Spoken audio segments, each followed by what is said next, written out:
I need you to marry me. Tonight." Those 6 words, spoken by a woman he barely knew, would change everything. Ethan Cole thought he was attending a simple birthday party. Instead, he walked into a corporate war, one where the weapon wasn't money or power, but a marriage certificate. In 48 hours, Clara West would lose everything she'd built, unless a single father with nothing to gain became the husband she needed to survive. This is a story about desperate choices, hidden agendas, and 2 people who discovered that sometimes the biggest risks lead to the most unexpected rewards. If you're hooked, stay until the end, and don't forget to hit that like button and drop a comment telling me what city you're watching from. I want to see how far this story travels. The house smelled like expensive wine and regret. Ethan Cole stood in the doorway of Richard Palmer's sprawling estate, holding a manila folder like a shield. Inside were quarterly projections he could have emailed, should have emailed, but Palmer had specifically requested the physical copy be delivered tonight. "No exceptions, Cole. I want those numbers in my hand before midnight." So here he was, a single father who'd left his 11-year-old daughter with the neighbor, wearing his only decent blazer and wondering how quickly he could escape. The party spilled across the back lawn in waves of laughter and clinking glasses. String lights turned the garden into something from a magazine, the kind of scene Ethan used to imagine back when he still believed in elegant gatherings and effortless sophistication. Before diapers and deadlines taught him that real life was messier, louder, and happened in houses that smelled like mac and cheese instead of catered hors d'oeuvres. He moved through the crowd like a ghost, nodding at colleagues who barely registered his presence. Marketing, finance, operations. People who belonged at parties like this, who knew how to laugh at jokes that weren't funny and compliment ties they didn't notice. Ethan found Palmer near the bar, red-faced and jovial, surrounded by executives toasting his 55th birthday. "Cole!" Palmer boomed, spotting him. "You actually came. Thought you'd chicken out." "Just dropping off the report, sir." Ethan extended the folder. Palmer waved it away without looking. "Put it on the table inside. Have a drink first. You look like you need one." "I really should get back." "1 drink, Cole." "That's an order." Palmer grinned, but there was steel underneath, the kind of command that wasn't really a request. Ethan accepted a glass of something amber and expensive, taking a small sip that burned all the way down. Around him, conversations swirled about stock prices and vacation homes and someone's new yacht. He checked his watch. 8:45. If he left now, he could still make it home before Lily's bedtime. He was calculating his exit strategy when he felt it, that prickle of awareness that comes when someone's watching you. Ethan turned. Across the lawn, standing beneath an oak tree wrapped in fairy lights, was Clara West. He'd seen her before, of course. Everyone at Palmer Industries knew the CEO.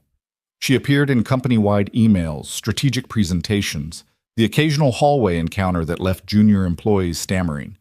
But Ethan had never been close enough to notice the details.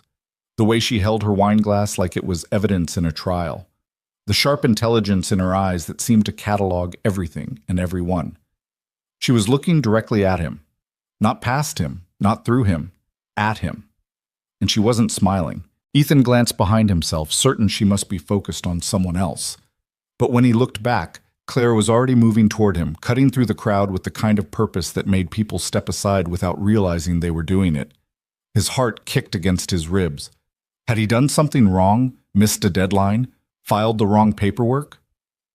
She stopped 3 feet away, close enough that he could smell her perfume, something subtle and expensive that made the garden air feel cheaper by comparison. "Ethan Cole," she said. Not a question, a statement. "Ms. West." His voice came out steadier than he felt. "I didn't realize you'd be here." "Richard's birthday party?" One dark eyebrow lifted. "I'd be a terrible CEO if I missed it." She studied him for a moment, her gaze moving from his face to his worn blazer to the death grip he had on his wine glass. "You look uncomfortable." "I'm not much for parties." "Neither am I." She took a sip of her own drink, never breaking eye contact. "But we do what we must, don't we, Mr. Cole?" There was something odd in the way she said it. Something weighted. "I suppose so," Ethan said carefully. Silence stretched between them. Around them, the party continued. Laughter, music, the clink of silverware on china as servers circulated with trays. But in the small space Clara West occupied, everything felt muted, waiting. "Walk with me," she said suddenly. It wasn't a request. Ethan followed her away from the main gathering toward the darker edges of the property where the string lights grew sparse and the manicured lawn gave way to wild grass. His mind spun through possibilities. Was he being fired? Promoted? Had he accidentally offended her somehow? They stopped near a stone bench overlooking a small pond. The party noise faded to a distant murmur. Clara turned to face him fully. In the dim light, her expression was unreadable. "I need to ask you something," she said, "and I need you to listen to the entire question before you respond." Ethan's throat tightened. "All right." She took a breath. Let it out slowly. Then, with the same calm precision she might use to discuss quarterly earnings, Clara West said, "I need you to marry me. Tonight." The world tilted. For a moment, Ethan was certain he'd misheard, that the wine had been stronger than he thought, or exhaustion had finally caught up with him, or this was some elaborate joke he didn't understand. But Clara's face remained serious, steady, waiting. Ethan's voice cracked. He cleared his throat and tried again. "I'm sorry. What?" "I need a husband," Clara said, as calmly as if she were ordering coffee. "Legally married, documented, and filed, and I need it done within the next 48 hours. Ethan laughed. He couldn't help it. The sound came out sharp and disbelieving. "This is a joke. Palmer put you up to this, didn't he? Some kind of birthday prank?" "This isn't a joke." Something in her tone made Ethan's laughter die. He looked at her, really looked, and saw no humor, no performance, just a woman standing very still, holding herself together with what looked like considerable effort. "Why?" The question came out hoarse. Clara's jaw tightened. "Because in 48 hours, if I'm not married, I lose everything." She reached into her clutch and pulled out a phone, scrolling to a document that glowed blue-white in the darkness. She handed it to Ethan. He stared at the screen. Legal language filled the page, dense paragraphs of clauses and subclauses that his tired brain struggled to parse. But certain phrases jumped out. Upon the death of the trustee, unmarried status renders control null, transfer of majority shares. "My grandfather founded Palmer Industries 40 years ago," Clara said quietly. "When he died, he left controlling shares in trust. The terms seemed reasonable at the time. I'd inherit full control when I turned 35, provided I met certain conditions. I met them all, except one." "You have to be married," Ethan said slowly, "by my 36th birthday, which is Sunday." Clara's voice remained level, but Ethan heard the tremor underneath. 2 days from now." "That's..." Ethan struggled to process it. "That's insane. Why would he..."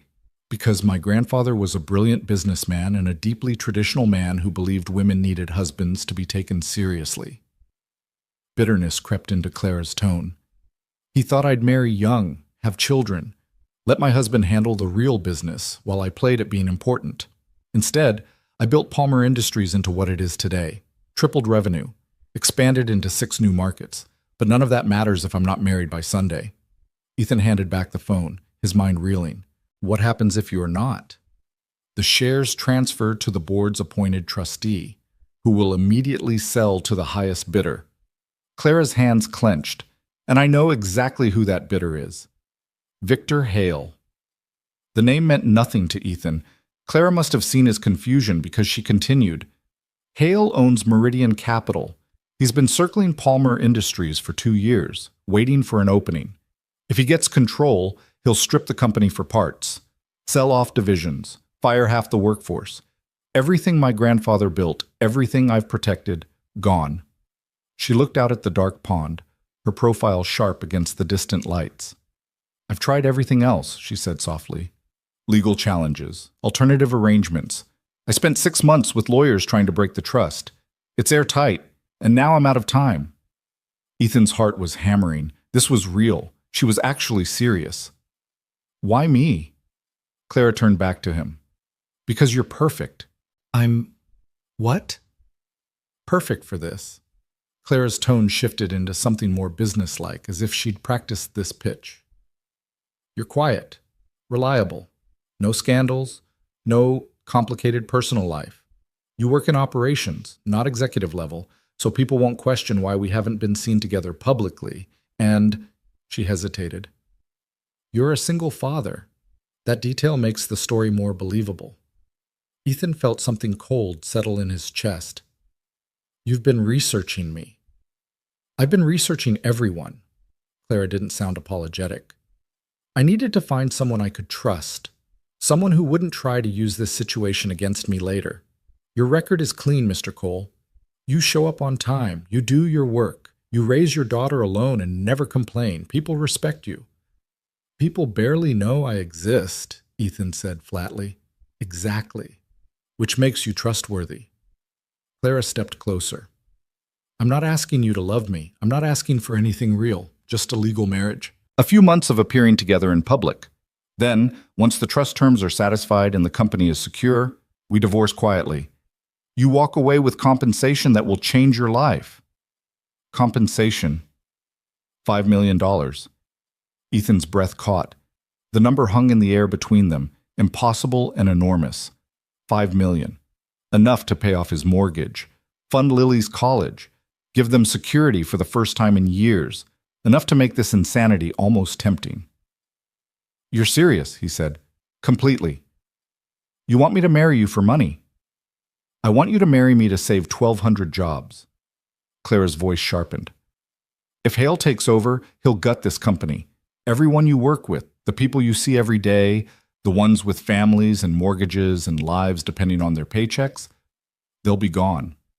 I'm trying to prevent that. And yes, I'm willing to pay you very well to help me. Ethan ran a hand through his hair, his thoughts fragmenting. This was crazy, completely, utterly insane. He barely knew this woman, and yet, why tonight? He asked. Why not last week, last month? Pain flickered across Clara's face. Because I thought I had another option, someone I trusted, but he... She stopped, swallowed. He declined. Very publicly, which means if I try to approach anyone else in my usual circles, word will get back to the board. They're already watching for any sign of desperation. I need someone outside that world, someone who won't trigger questions. Someone desperate enough to say yes, Ethan said quietly. Clara didn't deny it. I'm not pretending this is ideal, but I'm out of options and out of time. So yes, Mr. Cole, I'm asking a man I barely know to marry me because I have nowhere else to turn. Her composure cracked slightly. And I'm hoping that you're the kind of person who sees past the strangeness of this request to what's actually at stake. Ethan looked at her, really looked, and saw exhaustion beneath the polish, desperation beneath the control. This woman who commanded boardrooms and negotiated million-dollar deals was standing in a dark garden asking a stranger to save her. I have a daughter, Ethan said. I know. If I do this, she can't be part of the performance. No photos, no interviews. She stays out of it. Clara nodded immediately. Agreed. And I need to think about it. Something close to panic crossed Clara's face. How long? Give me until morning. Mr. Cole, I'm not making this decision in a dark garden after one glass of whiskey, Ethan said firmly. If you want me to upend my life, I need time to think, to consider what this means for my daughter, for me. You can't ask me to be reasonable and then expect an answer in 5 minutes. Clara stared at him. Then, slowly, she nodded. Morning. I'll call you at 7. Make it 8. I need to get Lily to school first. 8 o'clock. Clara pulled out her phone. What's your number? Ethan recited it. A moment later, his own phone buzzed with a text. This is Clara West. Call me when you decide. The CEO tucked her phone away and extended her hand. Thank you for listening. Ethan shook it. Her grip was firm, her palm cool. I haven't said yes, he reminded her, but you haven't said no. Clara held his gaze.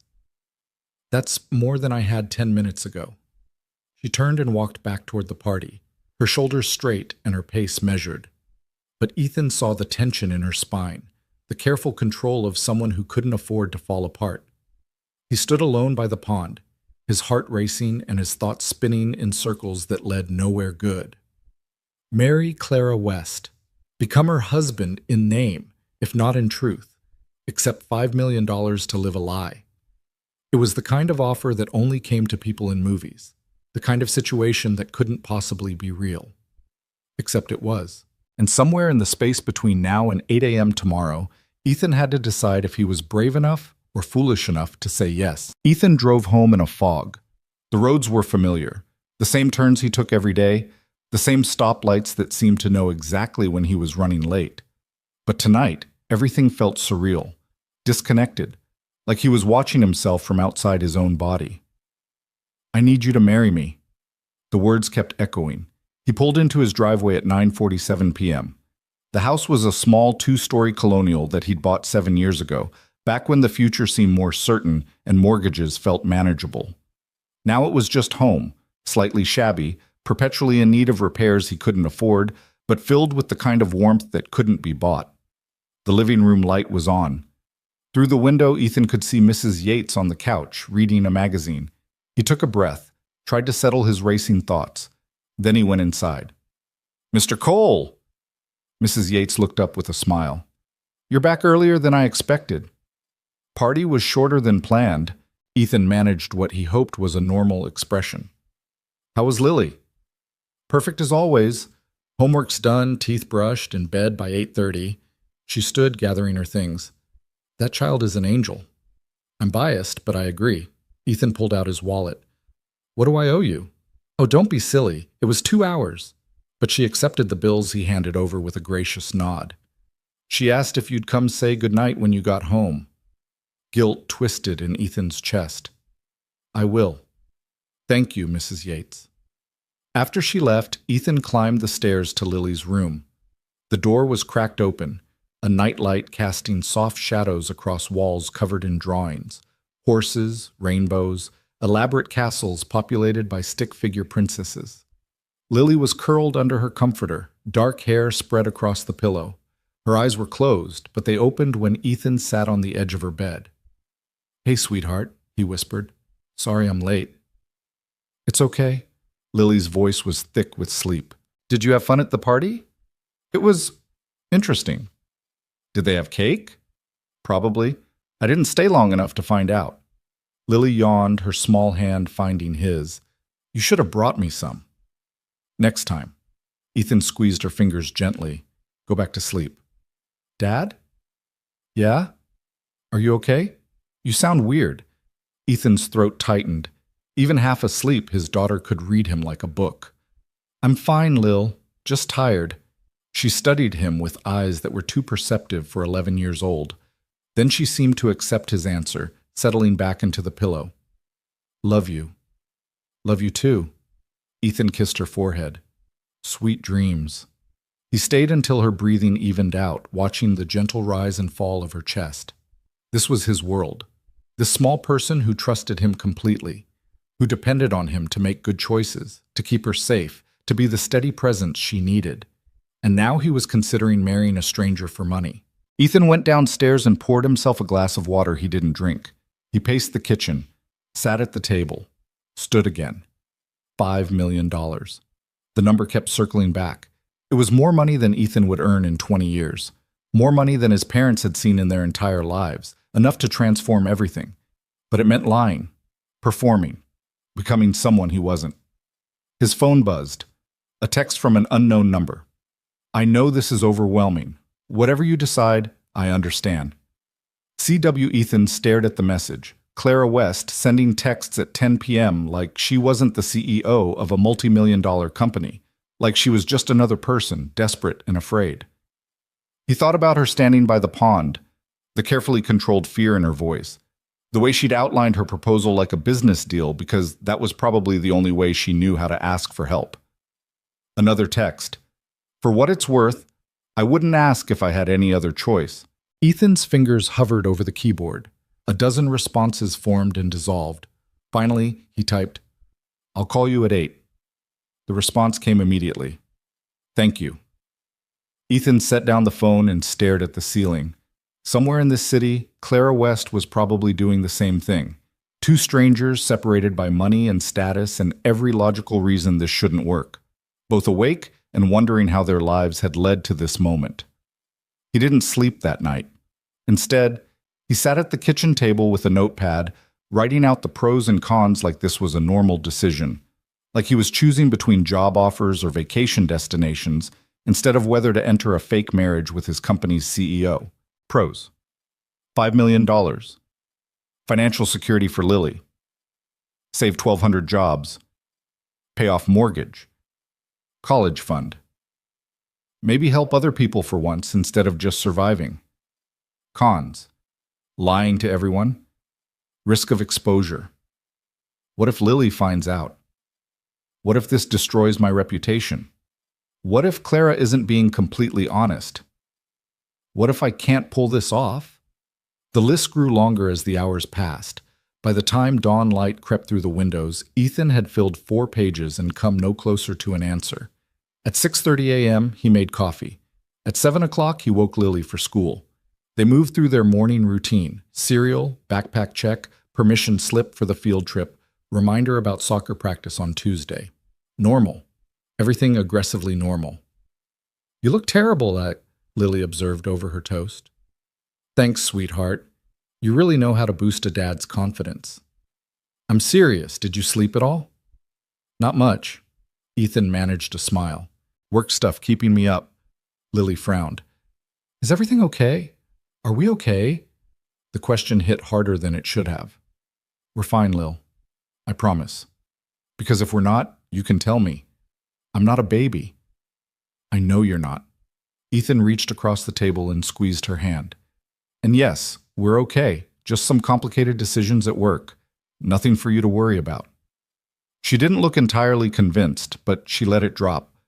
At 7:45, Ethan drove her to school, watching as she joined her friends on the front steps. She turned and waved before disappearing inside. His daughter. His responsibility. The person who mattered more than anything.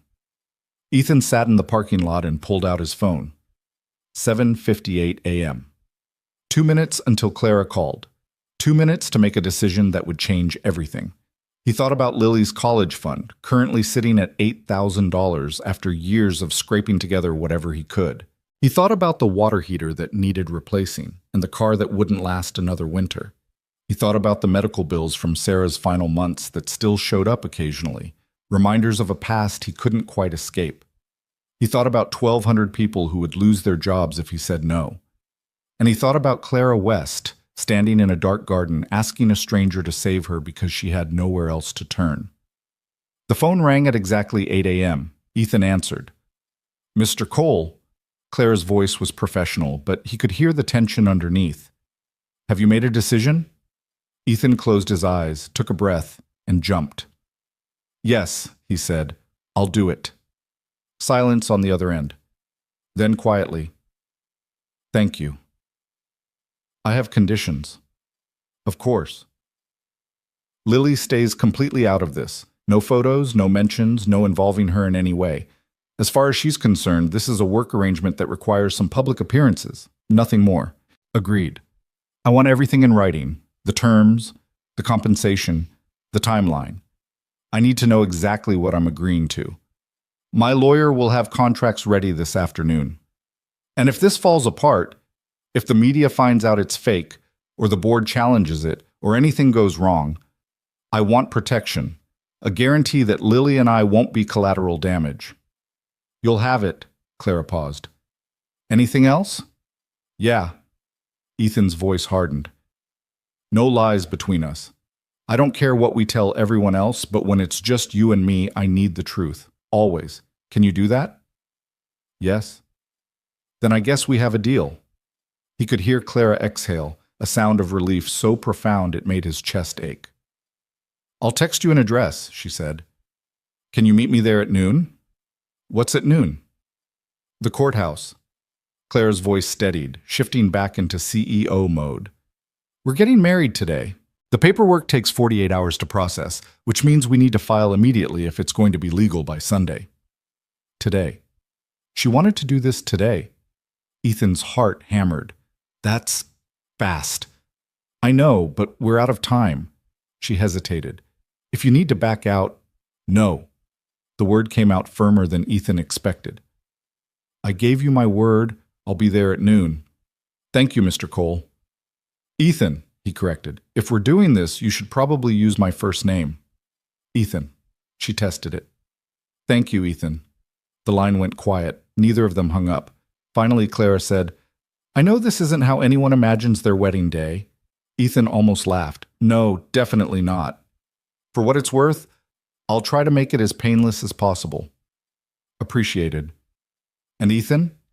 Her voice softened slightly. I meant what I said last night. I wouldn't ask if I had any other choice. I know. See you at noon. The line went dead. Ethan sat in his car outside his daughter's school, phone still pressed to his ear, and tried to process what he'd just agreed to. In 4 hours, he was getting married. To his boss's boss. For $5 million. To save a company he'd never given much thought to and protect 1,200 people he barely knew. It was insane, reckless, the kind of decision that could destroy everything. But when Ethan thought about saying no, about walking away and letting Clara face this alone, about watching the company collapse and knowing he could have stopped it, something in his chest tightened with a certainty he couldn't explain. Maybe this was stupid. Maybe it would blow up in his face. But he'd made his choice. And at noon, Ethan Cole was going to become someone's husband, even if neither of them had any idea what came next. The courthouse stood like a monument to bureaucracy. Gray stone, steep steps, and an American flag that snapped in the October wind. Ethan arrived at 11:45, his hands shaking slightly as he gripped the steering wheel. He'd gone home after the phone call, showered, changed into his best suit, the navy one he'd worn to Sarah's funeral and hadn't touched since. It still fit, barely, though the shoulders felt tighter than he remembered. He'd stood in front of the bathroom mirror for 10 minutes, straightening his tie and trying to recognize the man staring back at him. A man about to marry a woman he didn't love for reasons he still wasn't sure he understood. His phone buzzed. Clara's text. 3rd floor, room 304. I'm already inside. Ethan climbed out of the car. The wind cut through his suit jacket, making him wish he'd brought a coat. Around him, the city moved with its usual Friday rhythm. People rushing to lunch meetings, tourists snapping photos. A homeless man asking for change near the entrance. Normal. Everything completely normal except for what Ethan was about to do. He took the stairs instead of the elevator, needing the extra time to settle his nerves. By the time he reached the 3rd floor, his heart was hammering from more than exertion. Room 304 had a frosted glass door with Marriage License Bureau stenciled in black letters. Ethan stood outside it for a long moment, his hand on the doorknob. Last chance to walk away. He pushed the door open. The room was smaller than he expected. Fluorescent lights, beige walls, a handful of plastic chairs that had seen better decades. A bored clerk sat behind a counter, typing something on a computer that looked older than Lily. And in the corner, standing with the kind of stillness that suggested she'd been waiting a while, was Clara West. She wore a cream-colored dress, simple, elegant, nothing that screamed wedding, but formal enough to suggest this mattered. Her dark hair was pulled back, and she held a small clutch purse with both hands like it was the only thing keeping her grounded. When she saw Ethan, relief flickered across her face. You came, she said quietly. I said I would. I know, but part of me thought you'd change your mind. Clara glanced at the clerk, who was studiously ignoring them. We should fill out the paperwork. They approached the counter together. The clerk, a middle-aged woman with reading glasses on a chain, looked up with the expression of someone who'd processed 1,000 of these and would process 1,000 more. Marriage license? She asked. Yes, Clara said. The woman slid 2 clipboards across the counter. Fill these out, both sides. Bring them back when you're done. Ethan took one clipboard, Clara the other. They sat in adjacent plastic chairs, and for several minutes the only sound was pen-scratching paper. Full name, date of birth, social security number, previous marriages. Ethan paused at that one. His hand hovered over the checkbox. He glanced at Clara, who was writing steadily, her pen moving with the kind of precision that suggested she'd done her homework on every single question. Previous marriages? He asked quietly. Clara didn't look up. I put none. You should put widowed. The word still hurt, even after 3 years. Ethan checked the box and moved on. Current address, emergency contact, occupation. The questions felt both too personal and not personal enough. They were about to legally bind their lives together, and yet this form knew nothing about who they actually were.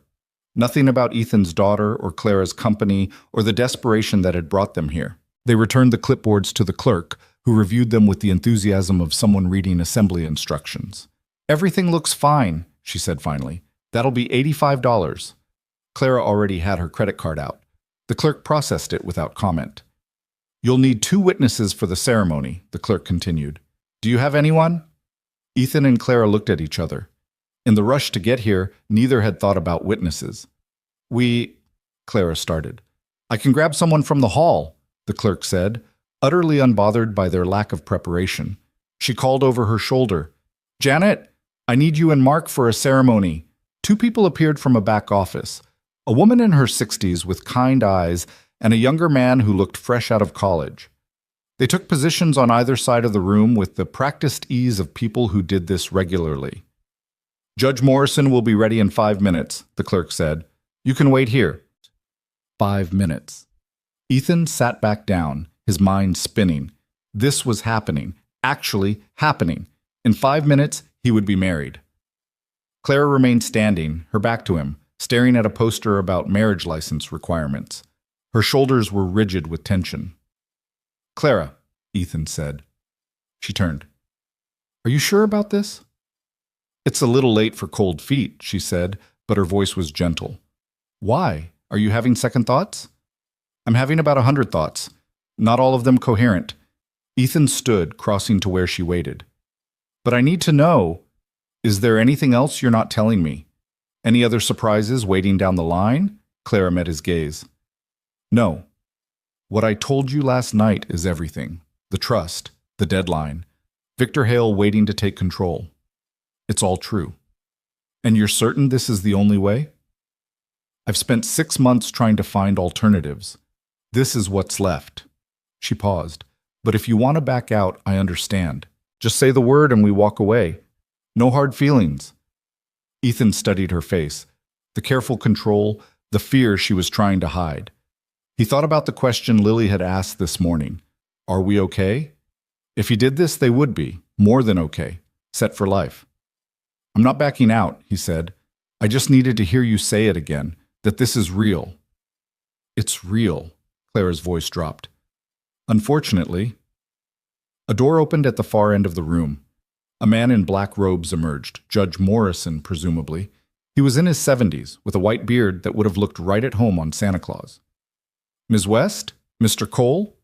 His voice was surprisingly warm. "We're ready for you." They followed him into a smaller chamber. The walls were wood-paneled, hung with official portraits and certificates. A desk sat at the front with the state seal mounted behind it. It looked nothing like the church where Ethan had married Sarah.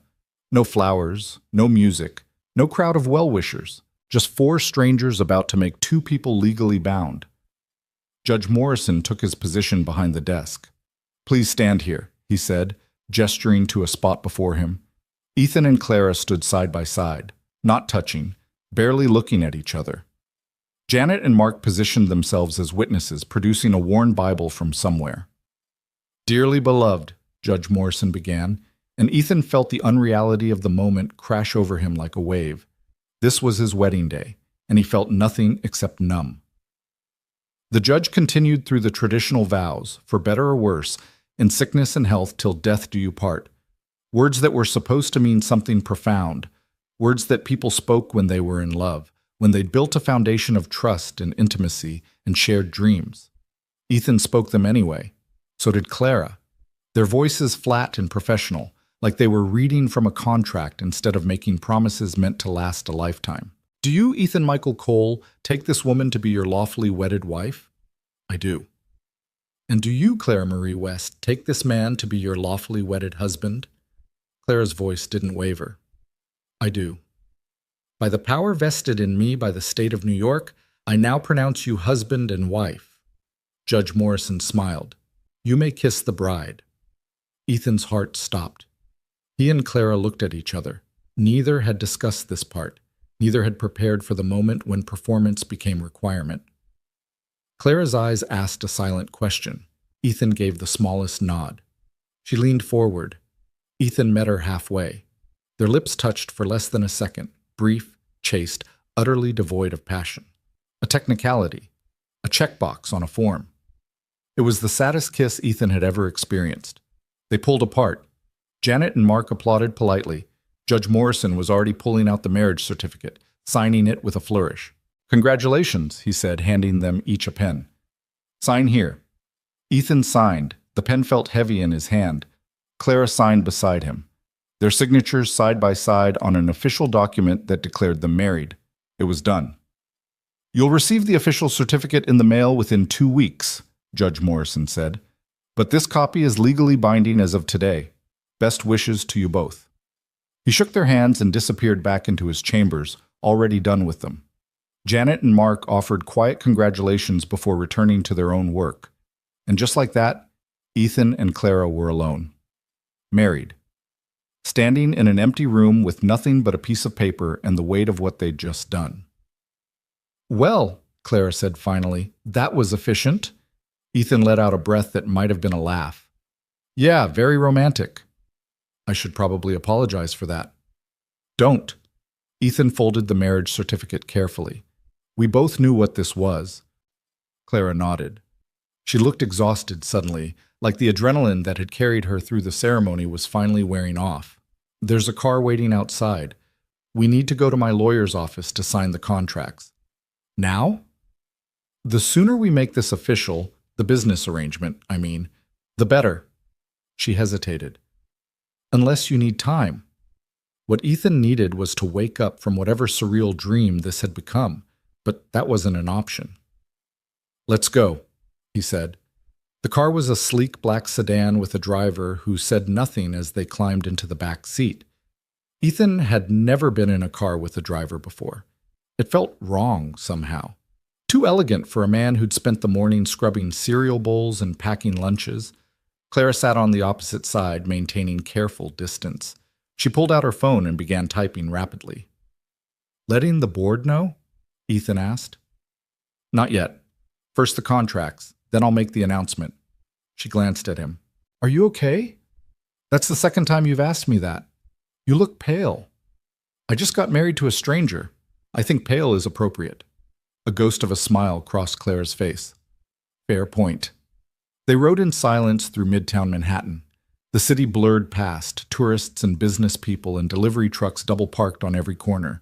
Ethan watched it all with a strange sense of detachment, like he was seeing the world through glass.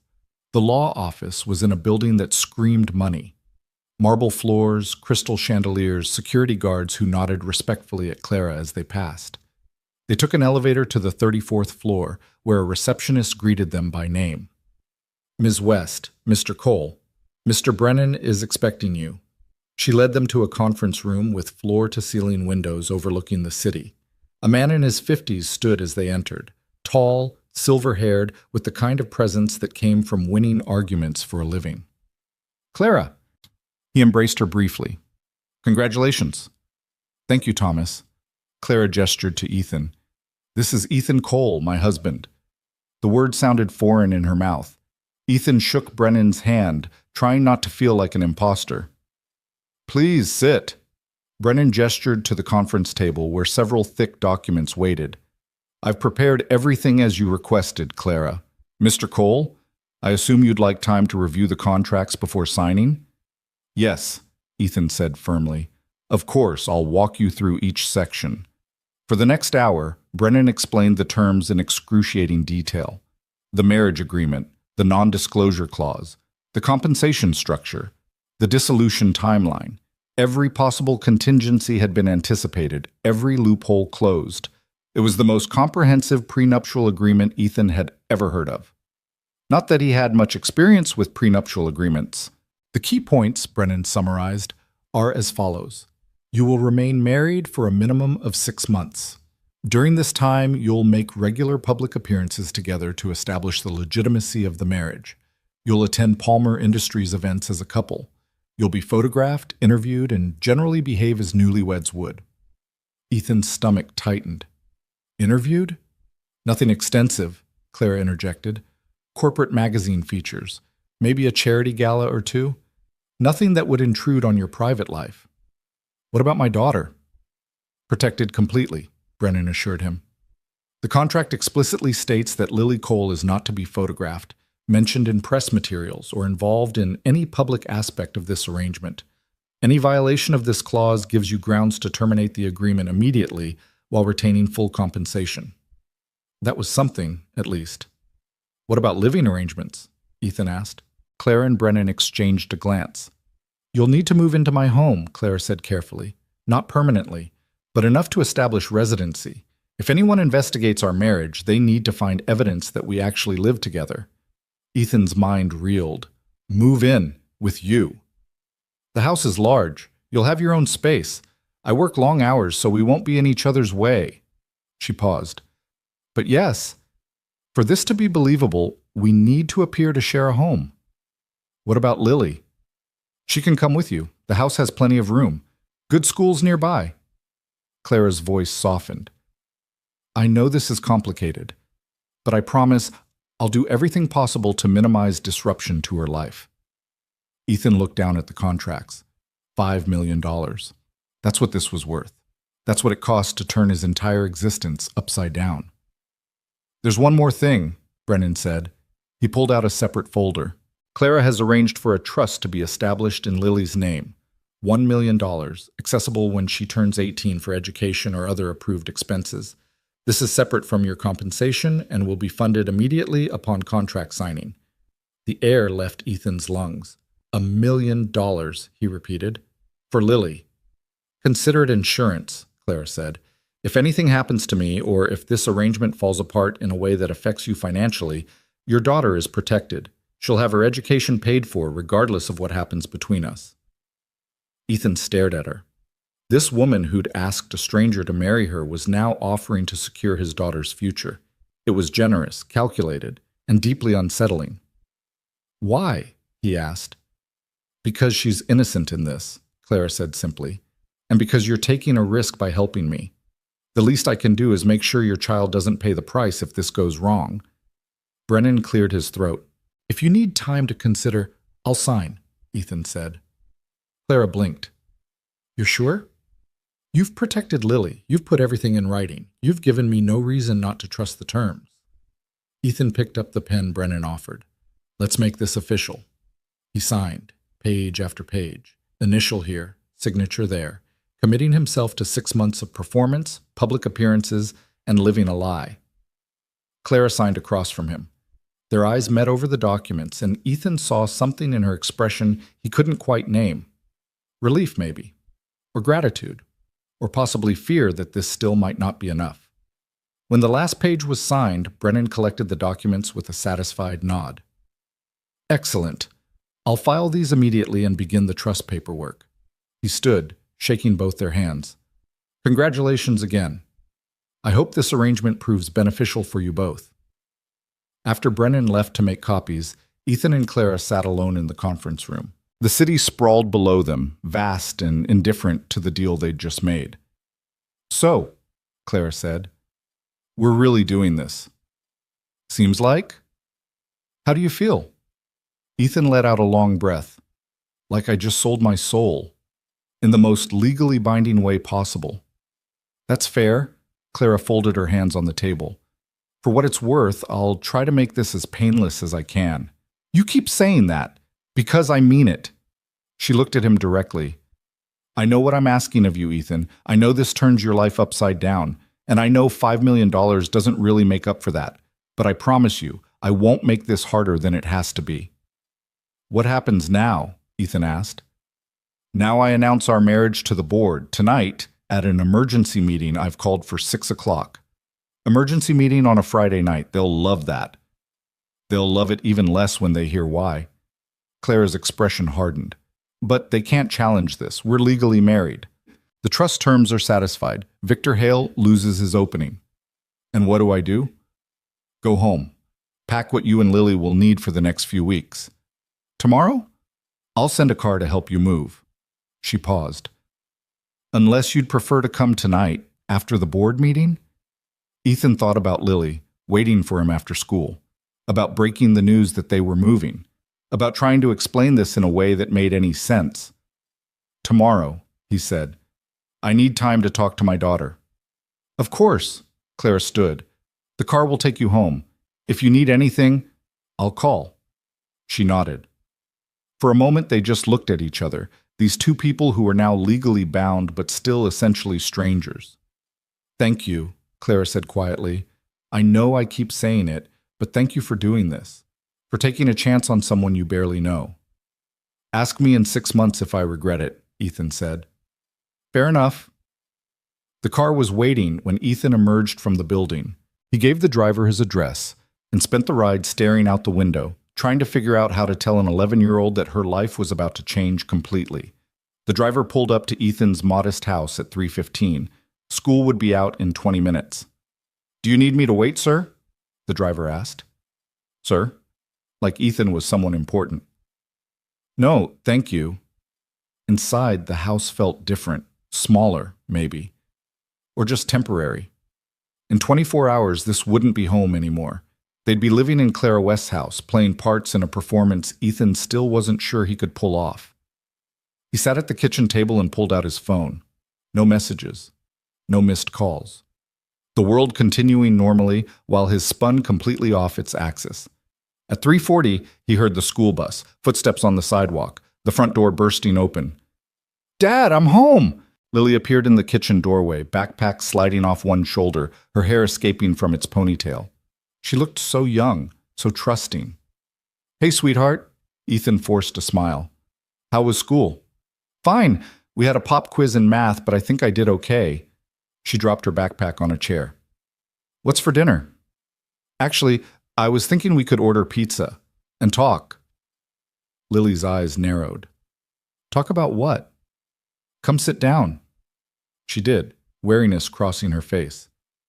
You're scaring me. Don't be scared. Nothing's wrong. Ethan took a breath. But there is something I need to tell you, something big. Are we moving? The question startled him. Why would you ask that? Because you have that look. Like when you told me we couldn't afford camp last summer. Like something bad is happening, but you're trying to make it sound okay. His daughter.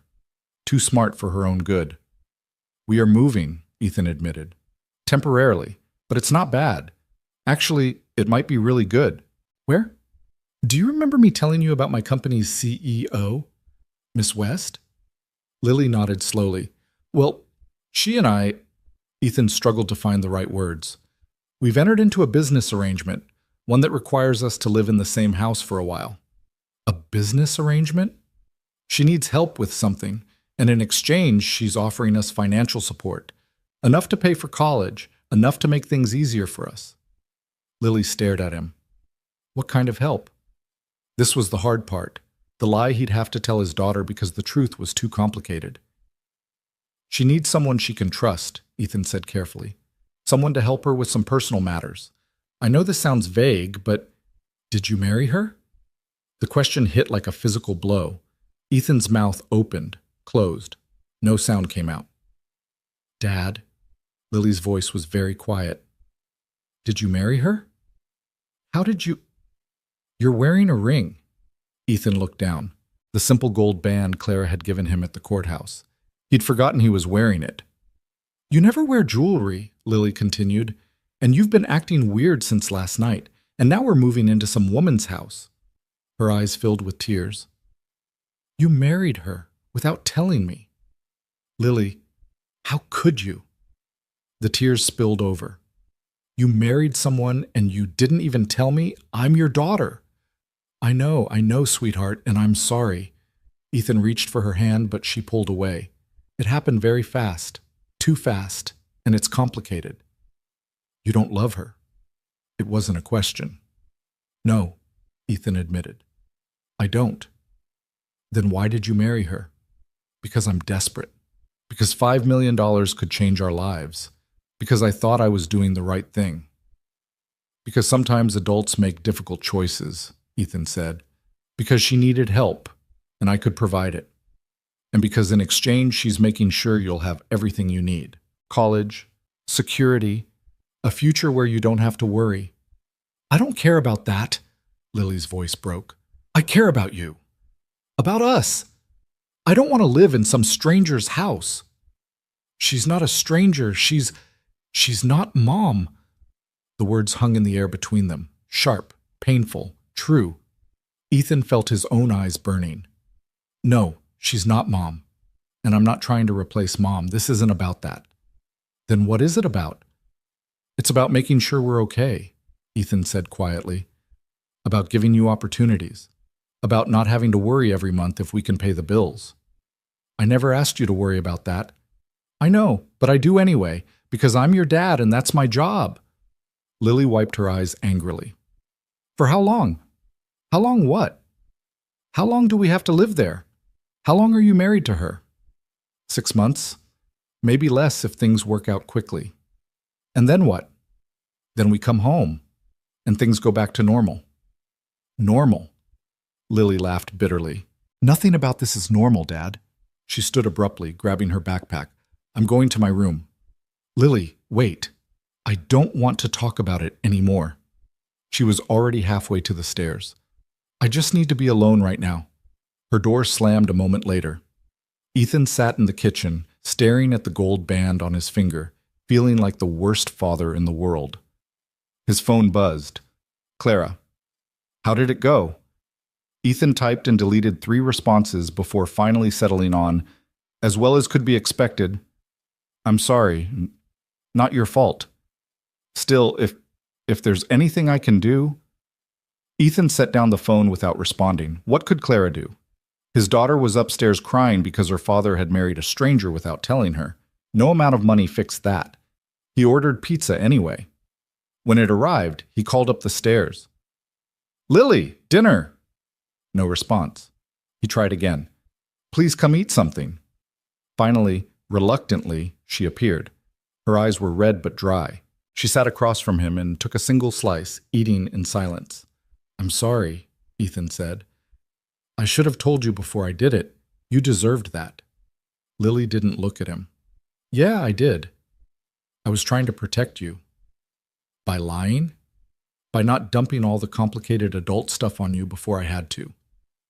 I'm not a baby, Dad. I can handle complicated. I know you're not. Ethan reached across the table. This time she didn't pull away. And you're right. I should have included you in this decision. It affects both of us. Can I meet her? Lily asked suddenly. Ms. West? Your wife. The word dripped sarcasm. I should probably meet the woman whose house we're moving into. Of course, tomorrow when we move our stuff. Lily picked at her pizza crust. What's she like? Smart, driven, very focused on her work. Does she even like kids? I don't know, Ethan admitted. We haven't discussed it. Great. This just keeps getting better. But some of the anger had faded from Lily's voice, replaced by something closer to resignation. What do I tell my friends? Tell them your dad's girlfriend, wife. My wife needed help with some things, and we're staying with her for a while. You don't have to explain everything. Because you're not explaining everything to me. Ethan sighed. Fair point.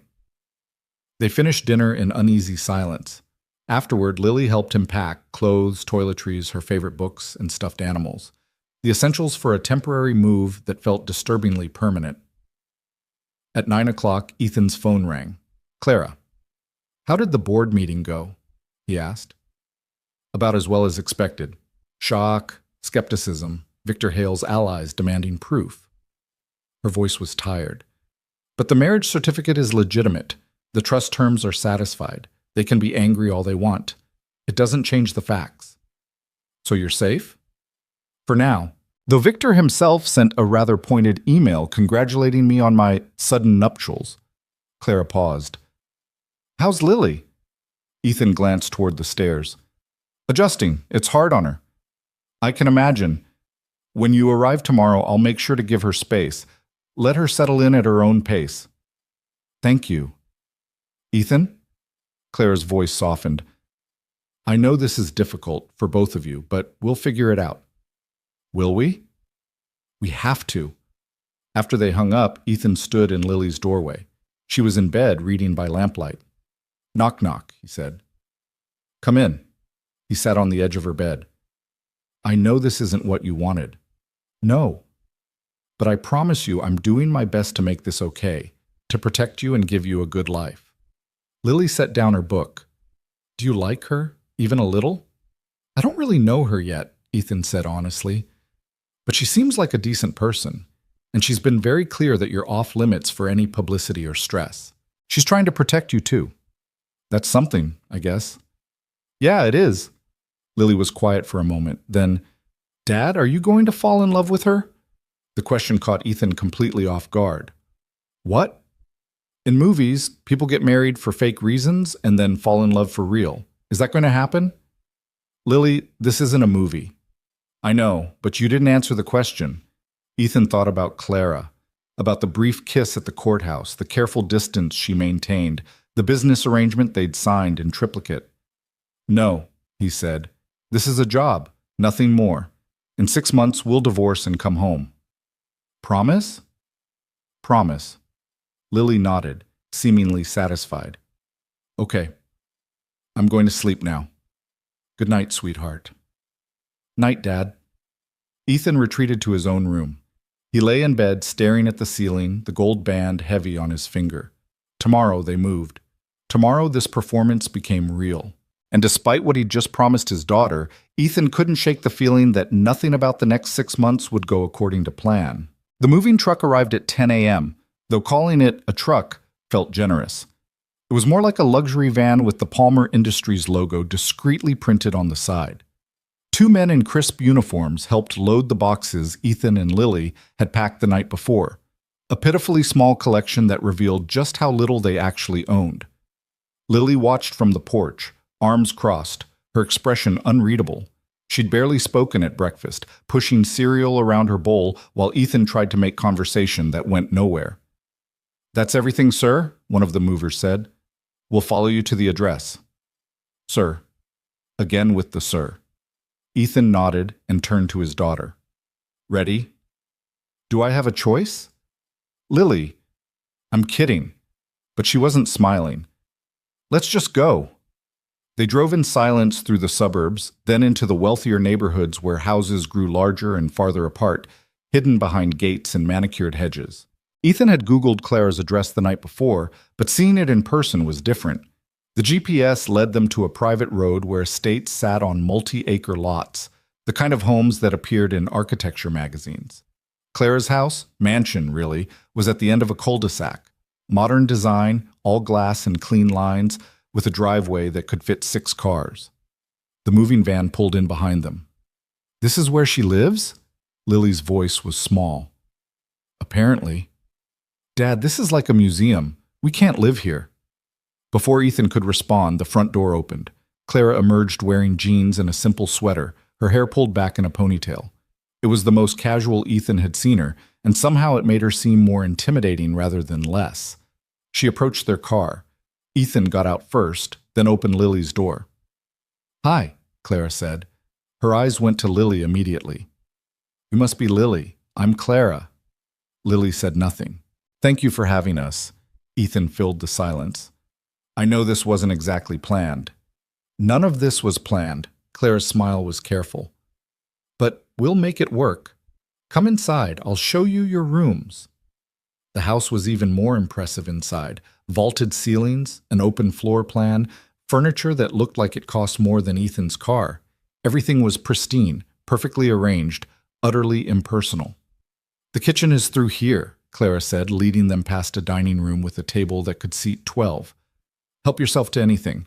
I've stocked the fridge with some basics, but if there's anything specific you need, just let me know." Lily was staring at everything with wide eyes. Ethan felt equally out of place. They climbed a curved staircase to the second floor. Clara stopped at the first door. "Lily, this is your room. It has its own bathroom and a desk if you need to do homework. There's a TV, though I don't know what shows you like, so—" She trailed off, looking uncertain for the first time since they'd arrived. Lily pushed open the door. The room was beautiful, spacious with large windows overlooking the backyard, decorated in soft grays and whites. Nothing personal, but nothing childish either. a blank canvas waiting for someone to make it theirs. It's nice, Lily said quietly. I'm glad you think so. Your things should be here soon. Clara gestured down the hall. Ethan, you're in the next room over. I'm at the end of the hall if you need anything. Separate rooms, of course. This was a business arrangement after all. Ethan's room was similar to Lily's, large, neutral, expensive. A king-size bed dominated the space, with a sitting area by the windows and an ensuite bathroom that was bigger than his bedroom back home. I know it's a lot, Clara said from the doorway, but try to make yourself comfortable. This is your home now, temporarily, at least. It's very generous, Ethan said. It's the least I can do. She paused. The movers will be here soon with your things. I'll give you space to settle in, but later, if you're up for it, we should probably discuss how this is going to work. The public appearances, the story we're telling. Right, the performance. Something flickered in Claire's expression. Yes, the performance. She left before Ethan could say anything else. The movers arrived 20 minutes later, efficiently distributing boxes to the appropriate rooms. Ethan started unpacking, hanging clothes in a closet that could have held his entire wardrobe 3 times over. Each item he put away felt like another step into this strange new reality. A knock on his door. Lily stood in the hallway. Can I come in? Of course. She entered, looking around with the same overwhelmed expression she'd worn since they arrived. This is crazy. Yeah, it is. Her house is like something out of a magazine. Does she even live here? It's so empty, Ethan finished. I was going to say perfect, but empty works too. Lily sat on the edge of his bed. Do you think she's lonely? The question surprised him. Why would you think that? Because it doesn't feel like anyone actually lives here. It's all nice and clean and expensive, but there's no... She struggled for the word. No heart. Our house was tiny and kind of old, but it felt like home. This just feels like a hotel. Ethan hadn't expected his daughter to be so perceptive. Maybe she's just very private. Maybe, Lily picked at the comforter. She seems nervous around me. You think so? Yeah, like she doesn't know how to talk to kids. Lily looked up. Has she ever been married before? No. At least not that I know of. Does she have any family? Ethan realized he didn't know. Clara had mentioned her grandfather, the trust, the company legacy, but nothing about siblings, parents, anyone else. I'm not sure. You married someone and you don't even know if she has a family? It's complicated, Lily. Everything about this is complicated, but she said it without anger this time, just resignation. They spent the rest of the morning unpacking. Around 1 o'clock, there was a soft knock on Ethan's door. Clara stood outside, still looking uncertain. I ordered lunch. Chinese food. I wasn't sure what you liked, so I got a variety. It's downstairs if you're hungry. Thank you, Ethan said. They gathered in the kitchen, a massive space with marble countertops and professional-grade appliances that looked barely used. Clara had set out containers of food on the island. Help yourselves, she said. There's plenty. They filled plates in awkward silence.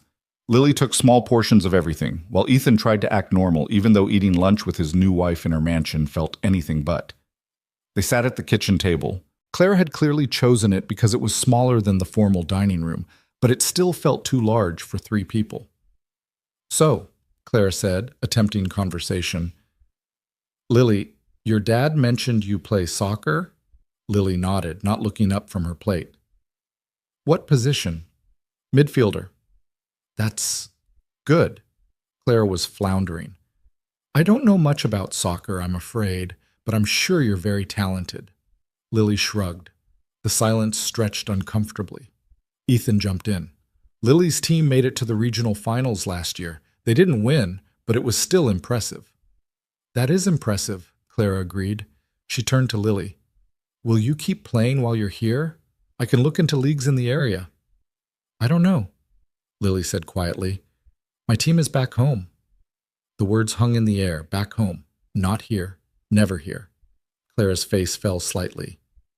Of course. I understand. Another painful silence. Ethan searched for something, anything, to fill it. The house is beautiful, he tried. Have you lived here long? 3 years. I bought it after my last promotion. Clara pushed food around her plate. It's too big for one person, really, but I don't know what I thought. It's a great space, Ethan offered. It's empty, Clara said bluntly. Lily's right. It doesn't feel like a home. It feels like a showroom. Lily looked up, surprised that Clara had heard her earlier comment. I work too much, Clara continued. I'm never here, and when I am, I'm usually in my office. I bought all this furniture, hired a decorator, tried to make it look like the houses in magazines, but I never actually lived in it. She set down her fork. I'm not very good at the personal stuff, clearly. There was something raw in her admission, something real. You don't have to apologize for your house, Ethan said gently. I'm not apologizing. Clara looked at Lily. I'm explaining why this might feel strange, because it is strange for all of us. And I don't really know how to make it less strange. Lily studied Clara for a long moment. Then, unexpectedly, she said, You could start by not trying so hard. Clara blinked. What? You're acting like you have to impress us or something. We're already here. You don't have to perform. Lily's voice was matter-of-fact. Just be normal. A laugh escaped Clara, surprised and genuine. Be normal, okay? I can try that. Also, Lily added, the orange chicken is really good. You should try some. Clara looked at the container of orange chicken. Then, with something that might have been a real smile, she took a piece. The tension didn't disappear completely, but it eased. They finished lunch with occasional bits of conversation, nothing deep, nothing profound, just three people trying to find their footing in an impossible situation. After lunch, Clara cleared her throat. Ethan, when you have a moment, we should probably discuss the logistics. Right, Lily, can you give us a few minutes? Lily grabbed her phone and headed upstairs. Once she was gone, Clara's demeanor shifted back to business mode. The board is expecting me to introduce you at the company gala next Friday, she said. It's our biggest fundraiser of the year. Everyone will be there. Press, investors, the full board. Next Friday, that's soon. I know, but we need to establish this marriage publicly as quickly as possible. The longer we wait, the more questions people will ask. Clara pulled out her phone, scrolling through what looked like a schedule. Between now and then, we should be seen together. Dinner at a nice restaurant. Maybe a walk in the park. Something that gets photographed but looks natural. Staged, candid photos. Exactly. She didn't sound happy about it either. I've hired a publicist to help manage the narrative. She'll coordinate with certain photographers who can be trusted to make it look organic. This is surreal, Ethan muttered. Welcome to my world. Clara set down her phone. There's something else. The gala is formal. You'll need a tuxedo. I don't own a tuxedo. I've arranged for a tailor to come by on Wednesday. He'll fit you for one. And before you say anything about the cost, it's part of the arrangement. You're representing Palmer Industries now. You need to look the part. Ethan wanted to argue, but she was right. He couldn't show up to a high society gala in his one decent suit. What about Lily? He asked. I can't leave her alone for these events. I've thought about that. Mrs. Yates, your neighbor who usually watches her. I'd like to hire her full-time, to stay here when we need to be out. The pay would be excellent, and it would give Lily consistency with someone she already knows and trusts. Ethan stared at her. You've really thought this through. I've thought about nothing else for weeks. Clara's voice was tired. I know I'm asking a lot. I know this disrupts everything, but I'm trying to make it as smooth as possible, for all of us. I appreciate that. They sat in silence for a moment, then Clara asked quietly, How is Lily really doing with all this? She's angry, hurt that I didn't tell her before the wedding, scared about what this means. Ethan met Clara's eyes. But she's tough. She'll adjust. She seems like a remarkable kid. She is, pride crept into Ethan's voice. Smarter than me, that's for sure. She saw through this whole thing in about 5 seconds.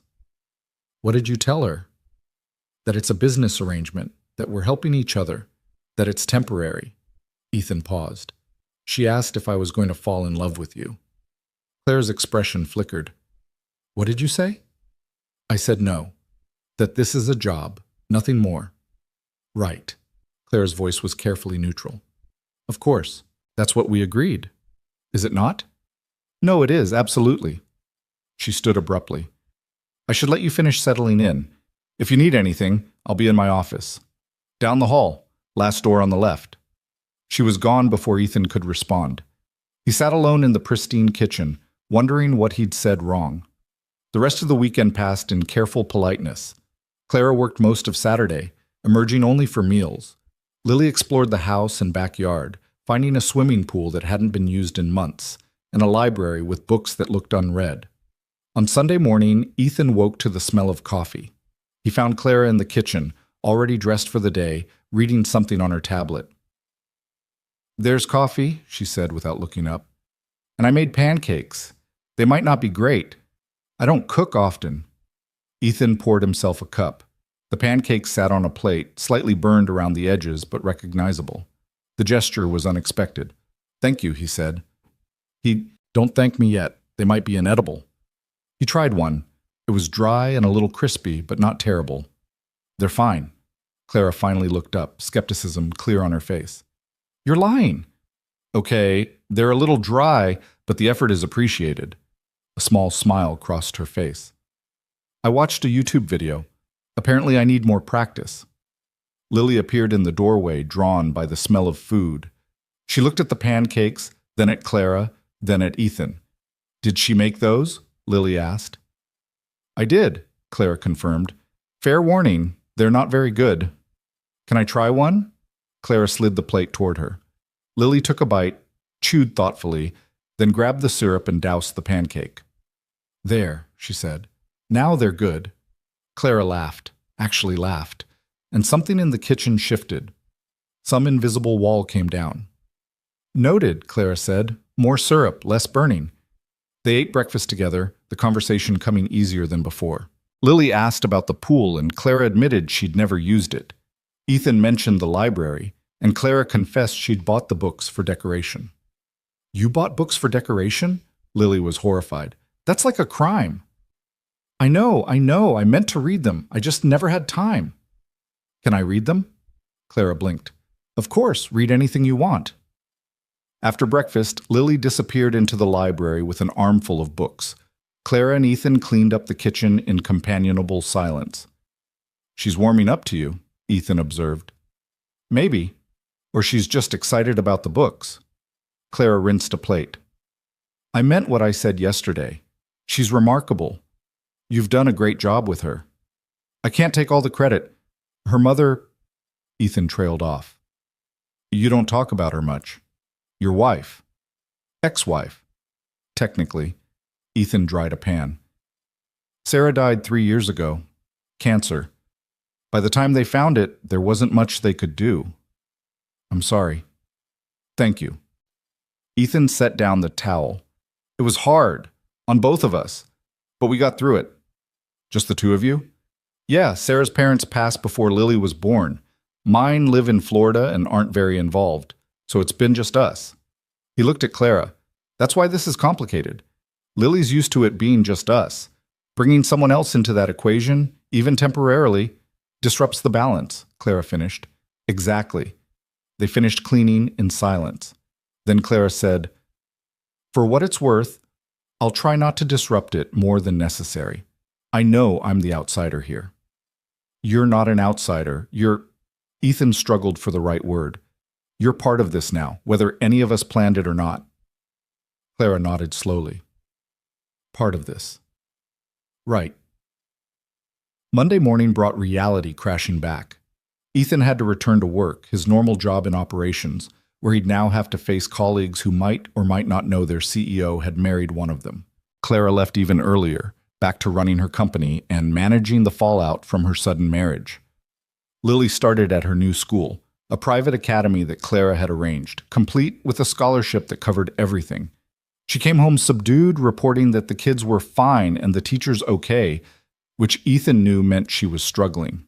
Give it time, he told her. That's what everyone keeps saying. Give it time.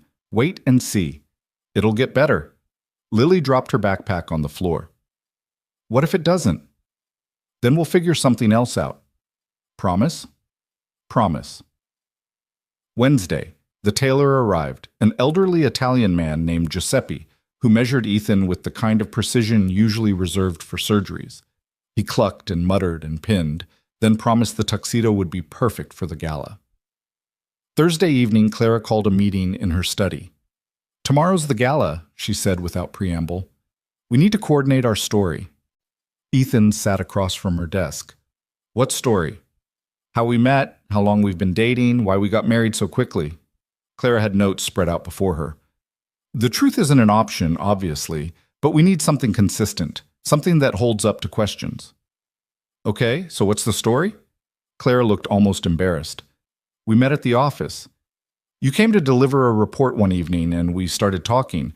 We connected over, I don't know, something normal. Coffee, shared interests." "What shared interests do we have?" "I have no idea. That's the problem." She rubbed her temples. "This would be easier if we actually knew each other." "Then maybe we should fix that," Ethan said. Clara looked up. "What?" "We've been living together for almost a week. We've barely talked. We don't know anything real about each other. If we're supposed to convince people we're married, maybe we should act like it." "You want to, what, get to know each other?" "It's a radical concept, I know." A smile tugged at Clara's mouth. "All right, what do you want to know?" Ethan thought about it. "What's your favorite book?" "That's your question?" "You bought a whole library for decoration. I'm curious if you have an actual favorite." Clara leaned back in her chair. "Pride and Prejudice. I read it when I was 13 and must have read it 20 times since. It's ridiculous and romantic and I love it." "Really? Why do you sound surprised?" "Because you seem more like a, I don't know, business biography person." "I read those too, but Elizabeth Bennet was my hero growing up. Smart, stubborn, refusing to marry for anything less than love." Claire's expression was wistful. "Ironic, given my current situation." "You married for survival," Ethan said. "That's different." "Is it?" They looked at each other across the desk. Something passed between them, understanding maybe, or recognition of their shared predicament. "My favorite book is The Count of Monte Cristo," Ethan offered. "I read it after Sarah died, something about starting over, building a new life from nothing. It helped." "That's a good one," Clara said quietly. "What about food? What's your favorite meal?" "Chinese takeout, which you already know, since that's what I ordered." Clara smiled. "I'm not very adventurous with food. I eat to fuel myself, not for enjoyment." "That's sad." "Maybe. Your turn." "Anything Lily and I make together. We do Sunday breakfast, usually pancakes, which we're apparently much better at than you." He grinned. "And spaghetti. She makes the sauce, I make the pasta. It's our thing." "That sounds nice." They continued like this for an hour, trading questions and answers. Favorite movies, worst fears, childhood dreams.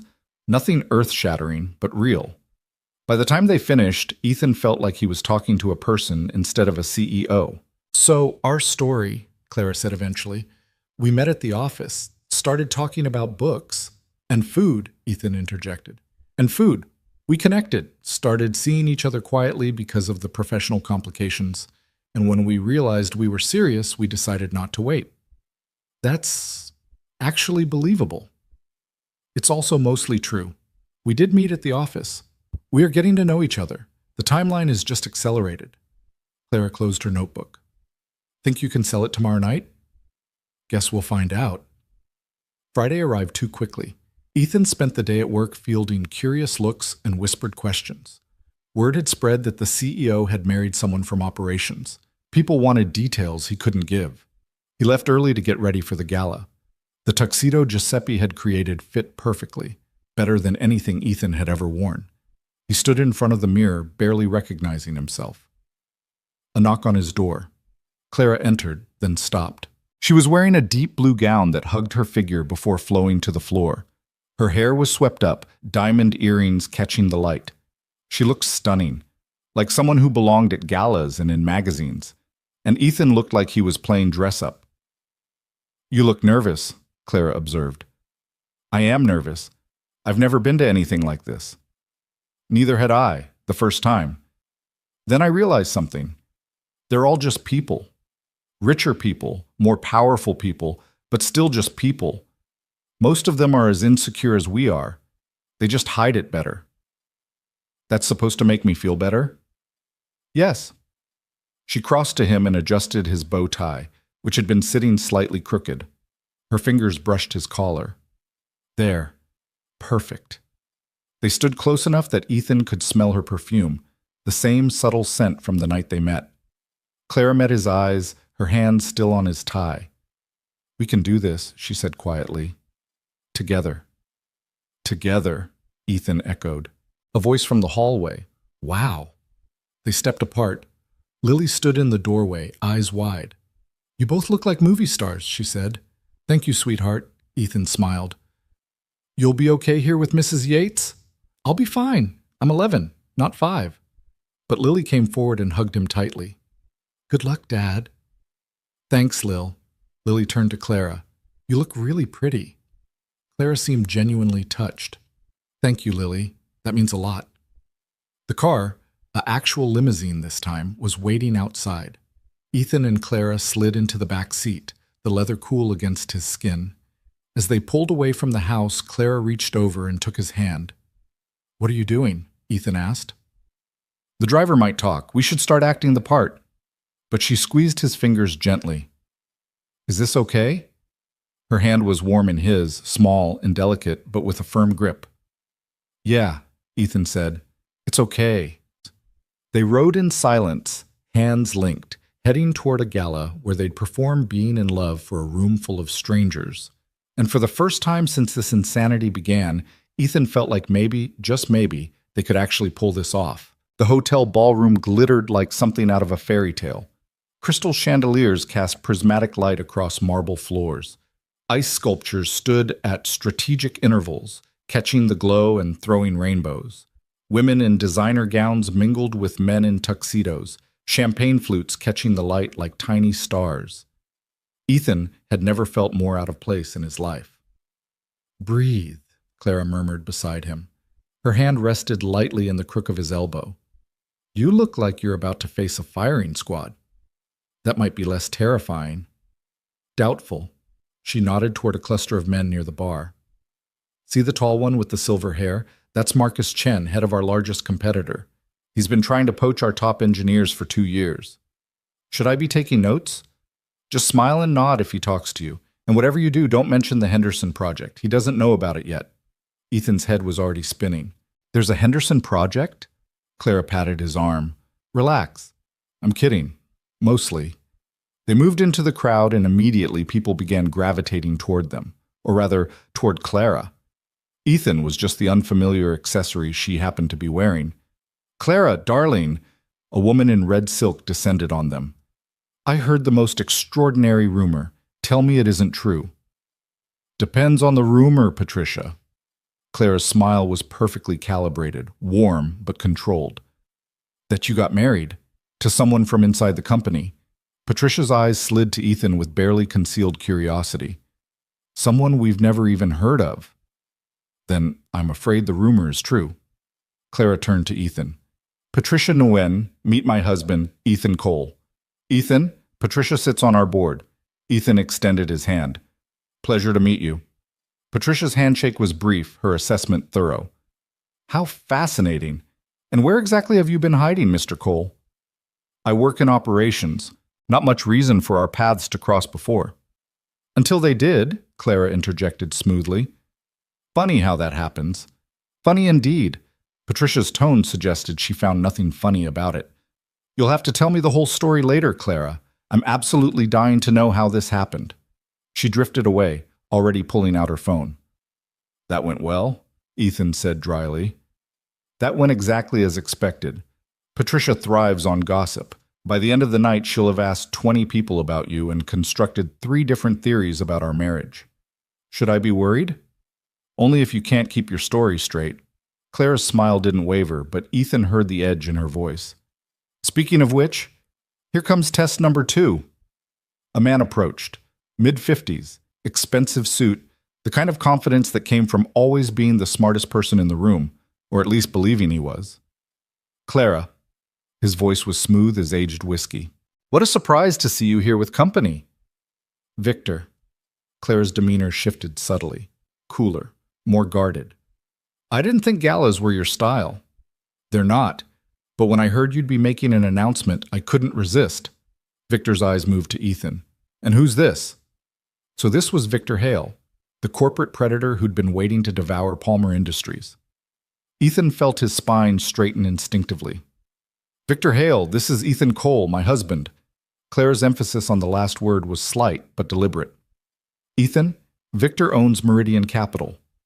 Congratulations on your marriage, Victor said, extending his hand. His grip was firm, just shy of aggressive. Quite sudden, wasn't it? When you know, Ethan replied evenly. Indeed.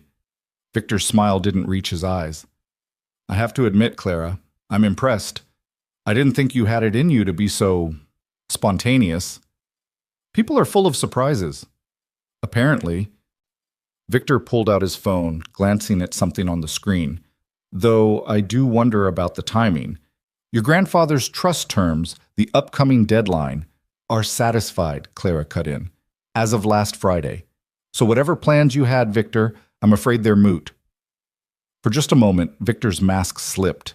Anger flashed in his eyes, followed quickly by calculation. When he spoke again, his voice was dangerously soft. I suppose congratulations are in order, then, to both of you.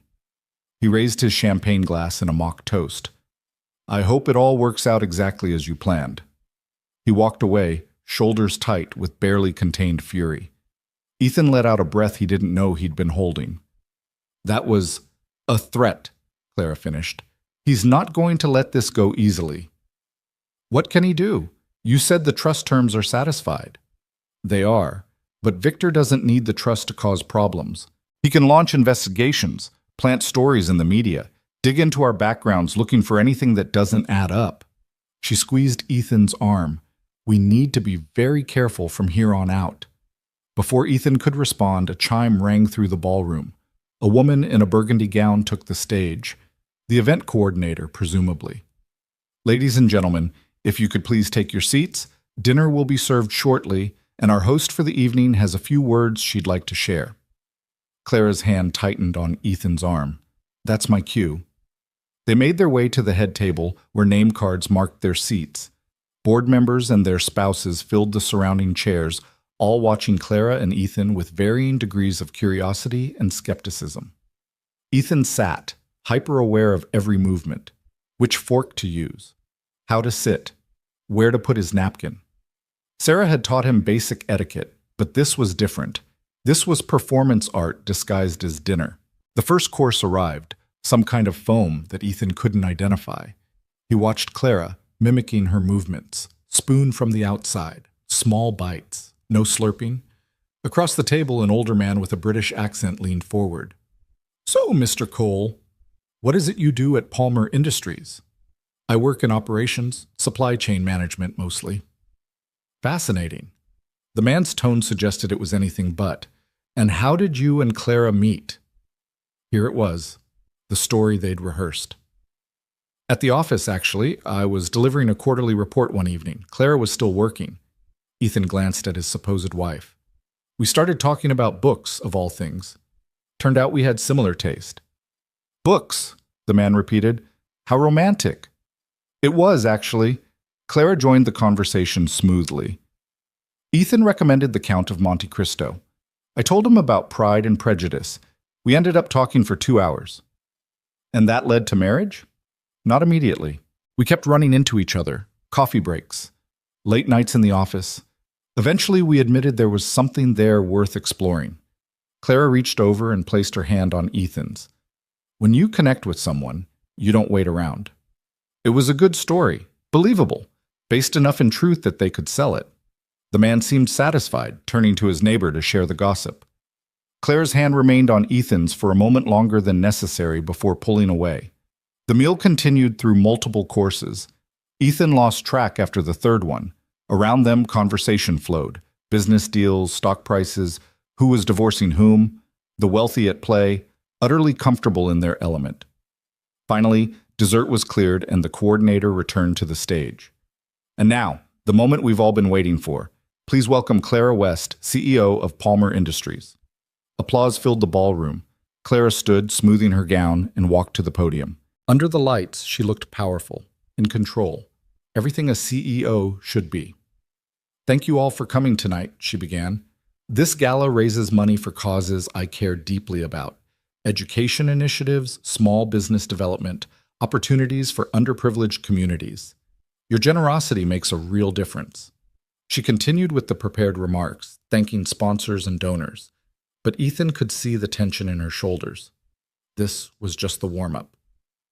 "Before we conclude, sir," Clara said, "I want to share some personal news. Many of you have heard rumors this week. I'm here to confirm them." The room went silent. "Last Friday, I married Ethan Cole." Clara's eyes found Ethan in the crowd. "Ethan works in our operations division. He's brilliant, dedicated, and somehow puts up with my impossible schedule. We've kept our relationship quiet for professional reasons, but we reached a point where we didn't want to wait any longer." She was good at this. The slight smile, the warmth in her voice. Anyone who didn't know better would think she was genuinely in love. "I know this comes as a surprise to many of you, but the best things in life usually do. Ethan has reminded me that there's more to life than board meetings and quarterly earnings, that sometimes the most important decisions are the ones made with your heart." Ethan felt his chest tighten. She was laying it on thick, but that's what the performance required. "So please join me in celebrating not just the success of Palmer Industries, but the beginning of this new chapter in my life. Thank you." Applause erupted. People stood. Clara left the podium and walked directly to Ethan, who rose to meet her. When she reached him, she did something they hadn't rehearsed. She kissed him. Not the brief chaste kiss from the courthouse. A real kiss, her hands on his shoulders, his automatically going to her waist. It lasted just long enough to sell the story before she pulled back, smiling at him like he was the only person in the room. Cameras flashed, people cheered, and Ethan stood there, his heart hammering, wondering what the hell had just happened. Clara's eyes held a question. Too much? Ethan managed to smile. Just right. They were immediately surrounded by well-wishers. Congratulations came from all sides. Board members who'd been skeptical at dinner now offered handshakes and forced smiles. The performance had worked. Through it all, Ethan felt Victor Hale's eyes on them, watching, calculating, looking for cracks in the facade. The rest of the evening blurred together, more champagne, more small talk, more performing. Ethan's face hurt from smiling, his hand cramped from shaking so many others. Clara never left his side, playing her role perfectly. The devoted wife, the successful CEO, the woman who had it all. Around 11, she finally whispered, "Can we go?" "Please." They made their excuses, thanked the hosts, and escaped to the limousine. The door closed behind them, muffling the noise of the city, and Clara immediately kicked off her heels. "That was exhausting," she said, leaning her head back against the seat. "You were incredible. I almost believed it myself." "That's the idea." She turned to look at him. "Sorry about the kiss. I should have warned you." "It's fine. It sold the story." "It did?" Clara was quiet for a moment. "Thank you for tonight, for playing along, for making it believable. We're in this together, right?" "Right." They rode in silence for a few minutes. Then Ethan asked, "Do you think Victor believed it?" Clara's expression darkened. "No, Victor's too smart for that. He knows something doesn't add up, but as long as he can't prove it, we're safe. And if he can prove it, then we're in serious trouble." The weight of that settled between them. This wasn't over. The gala had been one battle, but the war with Victor Hale was just beginning. When they arrived home, the house was quiet. Mrs. Yates had left a note saying Lily was asleep. Clara and Ethan stood in the foyer, still in their formal clothes, the evening catching up with them. "I need to tell you something," Clara said suddenly. Ethan's stomach dropped. "What?" "Victor's not going to accept this quietly. He'll investigate. He'll dig into your past, my past, looking for anything that doesn't line up." She met his eyes. "If there's anything in your history, anything at all that could be used against us, I need to know now." "Like what?" "I don't know. Debts, legal issues, relationships that ended badly. Anything that could be twisted into a narrative that makes this marriage look fake." Ethan thought about his life. His modest income, his mountain of medical debt from Sarah's treatment, his quiet existence raising Lily. there wasn't much to find. "There's nothing," he said. "I'm boring, Clara. That's kind of the point." "No one's that boring." "I am." Ethan shrugged. "I work, I take care of my daughter, I pay my bills. The most exciting thing that's happened to me in 3 years is this fake marriage." Clara almost smiled. "All right, then we should be fine." "Should be?" "Victor's resourceful. He'll find something, even if he has to manufacture it." She started up the stairs, then paused. "Get some sleep. Monday's going to be chaos at the office." Ethan watched her go, then headed to his own room. He changed out of the tuxedo, hanging it carefully in the closet. The evening felt surreal in retrospect. Had he really just attended a high society gala? Kissed his fake wife in front of hundreds of people? Lied to an entire ballroom? He checked on Lily, sleeping peacefully, her book still open on her chest. Ethan moved it to the nightstand and pulled the blanket over her shoulders. She stirred slightly but didn't wake. His phone buzzed. A text from Clara. "You did great tonight, really. Thank you." Ethan typed back. "You too. We make a good team. Let's hope it's enough." He stared at that last message for a long time before turning off his phone. The weekend passed quietly. Clara worked from her home office while Ethan helped Lily with homework and tried to process everything that had happened. On Sunday, they had breakfast together, Clara's second attempt at pancakes, which were marginally better than the first. "They're still kind of dry," Lily observed. "I'm aware," Clara said dryly. "Cooking is not my strong suit." "What is your strong suit?" Lily asked. "Running a company, making difficult decisions, scaring board members." Clara paused. "Though I'm starting to think those aren't actually valuable life skills." "They sound pretty valuable to me," Ethan said. "They don't help me make pancakes." Lily laughed, and something in Clara's face softened. She was trying, Ethan realized, really trying to fit into their small family unit, even temporarily. Monday arrived with a vengeance. Ethan returned to work expecting awkwardness, but he wasn't prepared for the reality. Everyone knew. The gala photos were all over social media. Clara in her blue gown, Ethan in his tuxedo, the kiss that had sealed their performance. His coworkers didn't know how to act around him anymore. He wasn't just Ethan from operations. He was the CEO's husband.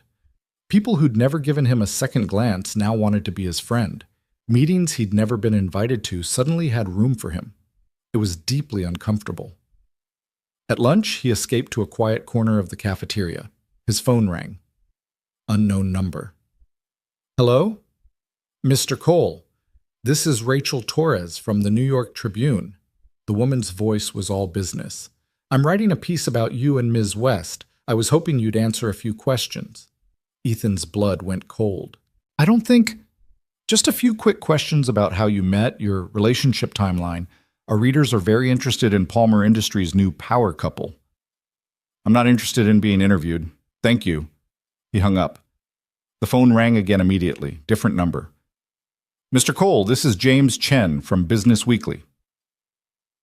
Ethan hung up again. And again. By the time he made it back to his desk, he'd received 7 calls from various media outlets. Clara had warned him this would happen, but knowing it intellectually was different from experiencing it.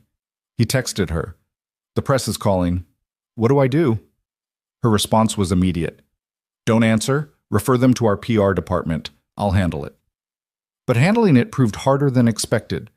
Over the next few days, articles appeared. Speculation about their relationship. Questions about the timing.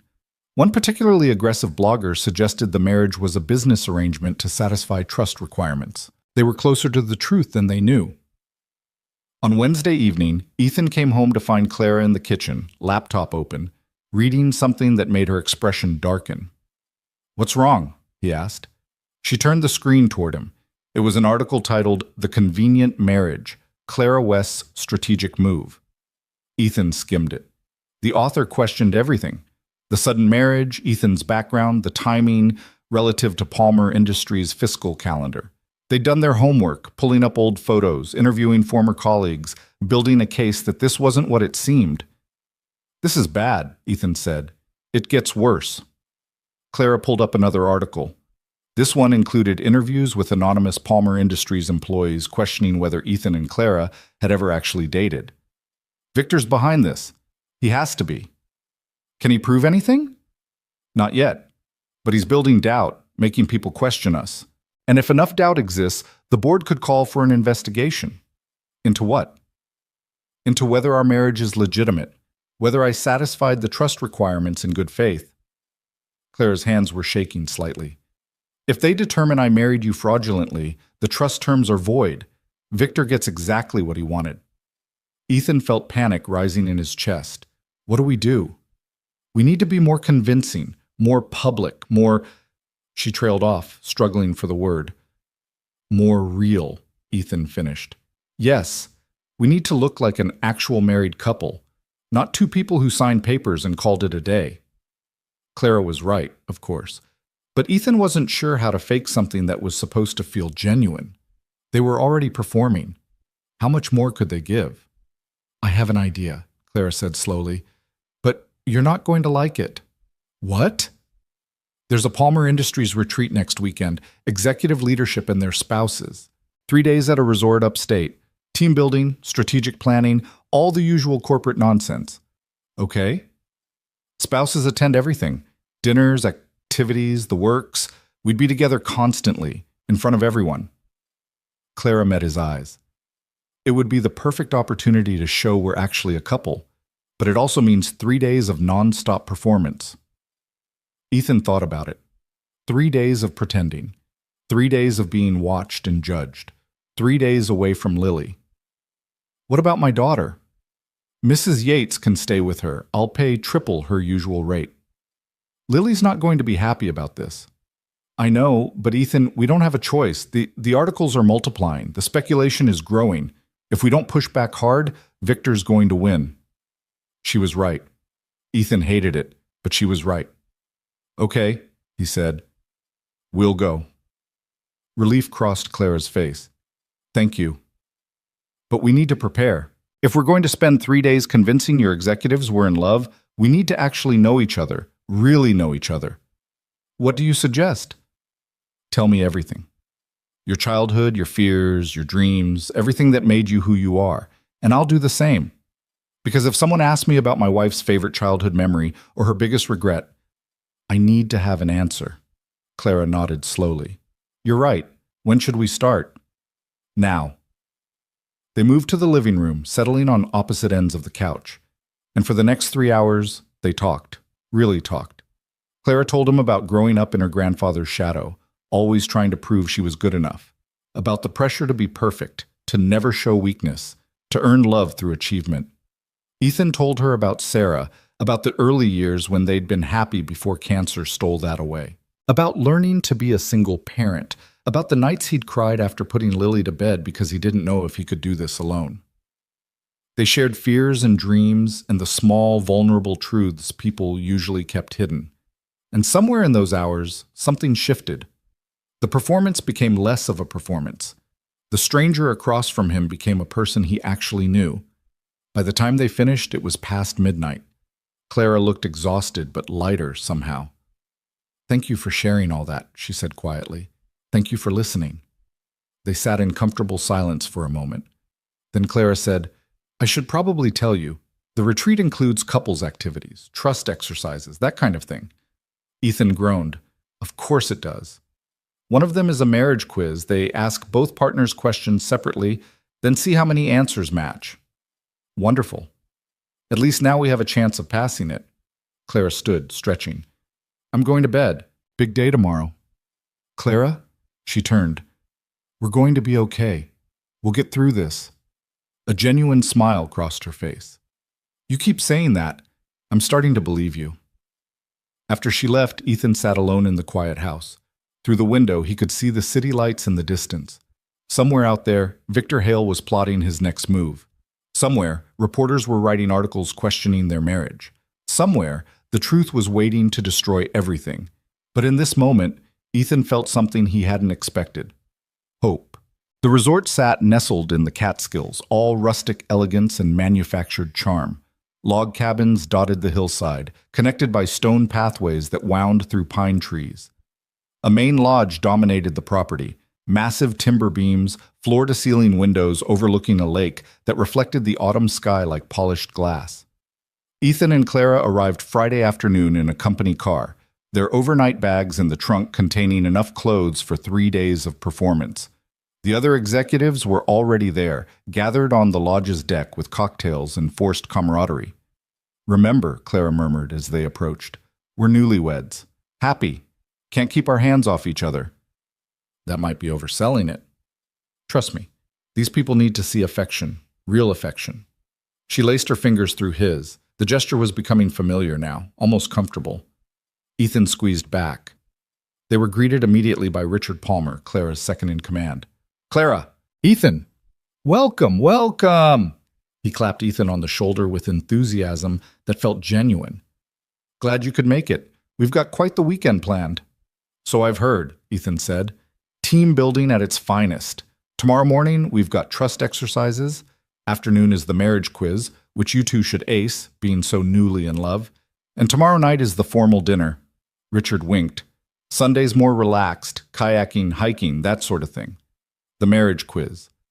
Clara had warned him, but hearing it confirmed made Ethan's stomach tighten. They were shown to their cabin, a cozy structure with a king-sized bed, stone fireplace, and a bathroom with a clawfoot tub. Very romantic. Very much designed for actual couples. Ethan set down his bag and stared at the bed. One bed. "I can sleep on the floor," he offered. Clara raised an eyebrow. "Don't be ridiculous. We're adults. We can share a bed without it being weird." "Can we?" "We'll have to. If housekeeping comes in and sees pillows on the floor, it'll raise questions." She started unpacking. "Besides, I don't bite." "That's reassuring." "Unless you want me to," Clara added with a slight smirk. Ethan blinked. Was she flirting? "Are you making a joke?" "Trying to." "Is it working?" "I'm not sure yet." They settled in, changing into more casual clothes for the evening's welcome reception. As Ethan emerged from the bathroom, he found Clara standing by the window, her shoulders tense. "You okay?" he asked. "Just thinking about tomorrow, the quiz." She turned to face him. "What if we don't match? What if we fumble basic questions and everyone sees through us?" "Then we laugh it off, blame it on being newlyweds, still learning each other." "Victor will be watching, looking for any crack." "Victor's always watching." Ethan crossed to her, surprising himself by placing his hands on her shoulders. "But we've prepared. We know each other now. Maybe not everything, but enough." Clara leaned into his touch slightly. "When did you become the optimistic one?" "Someone has to be." The reception was exactly what Ethan expected. Executives trying to relax while still performing their corporate personas, spouses making polite small talk, an open bar doing most of the heavy lifting. He and Clara worked the room together, her hand rarely leaving his arm. Ethan met CFOs and COOs, VPs of departments he'd never heard of, people whose salaries probably exceeded his lifetime earnings. They all wanted to know about the whirlwind romance, the surprise wedding, how Clara had changed since meeting him. "She smiles more," Ethan found himself saying to one particularly nosy executive's wife. "Before, she was all business. Now she remembers to enjoy life." It wasn't entirely false. Clara did seem lighter lately. Whether that was because of him or just relief that the trust deadline had passed, Ethan wasn't sure. Dinner was served buffet style, upscale comfort food that everyone pretended was just okay even though it was excellent. Ethan sat beside Clara at a long table, her thigh pressed against his in the crowded seating. Every so often, she'd lean over and whisper commentary about whoever was speaking, and Ethan would have to suppress a laugh. "See the woman in the purple dress? That's Helen Chen, head of marketing. She once fired an entire team because they used the wrong font in a presentation." "You're making that up." "I absolutely am not. She has very strong feelings about fonts." This version of Clara, playful, conspiratorial, was new, and Ethan found he liked it. After dinner, people drifted into smaller groups. Some went to the bar, others started a bonfire by the lake. Clara tugged Ethan toward the fire, where they found seats on a log bench. The flames cast dancing shadows across her face. She'd let her hair down, and it fell in dark waves over her shoulders. In the firelight, wearing jeans and a simple sweater, she looked less like a CEO and more like someone Ethan might have actually fallen for under normal circumstances. That thought unsettled him more than it should have. "Penny for your thoughts," Clara said softly. "Just thinking about how strange this all is. A month ago, I didn't know you. Now we're sitting at a corporate retreat pretending to be in love." "Pretending," Clara repeated, something unreadable in her voice. "Isn't that what we're doing?" Before she could answer, Richard Palmer appeared with a guitar. "Anyone want to hear some music? Fair warning, I'm terrible." He was, in fact, terrible, but the awfulness was charming, and soon people were singing along to mangled versions of classic rock songs. Clara surprised Ethan by knowing all the words to Don't Stop Believin'. "Secret Journey fan?" he teased. "My grandfather loved them, used to play their albums constantly." Her smile was wistful. "I haven't thought about that in years." "What else did he love?" "Baseball, the Yankees specifically. Sunday dinners.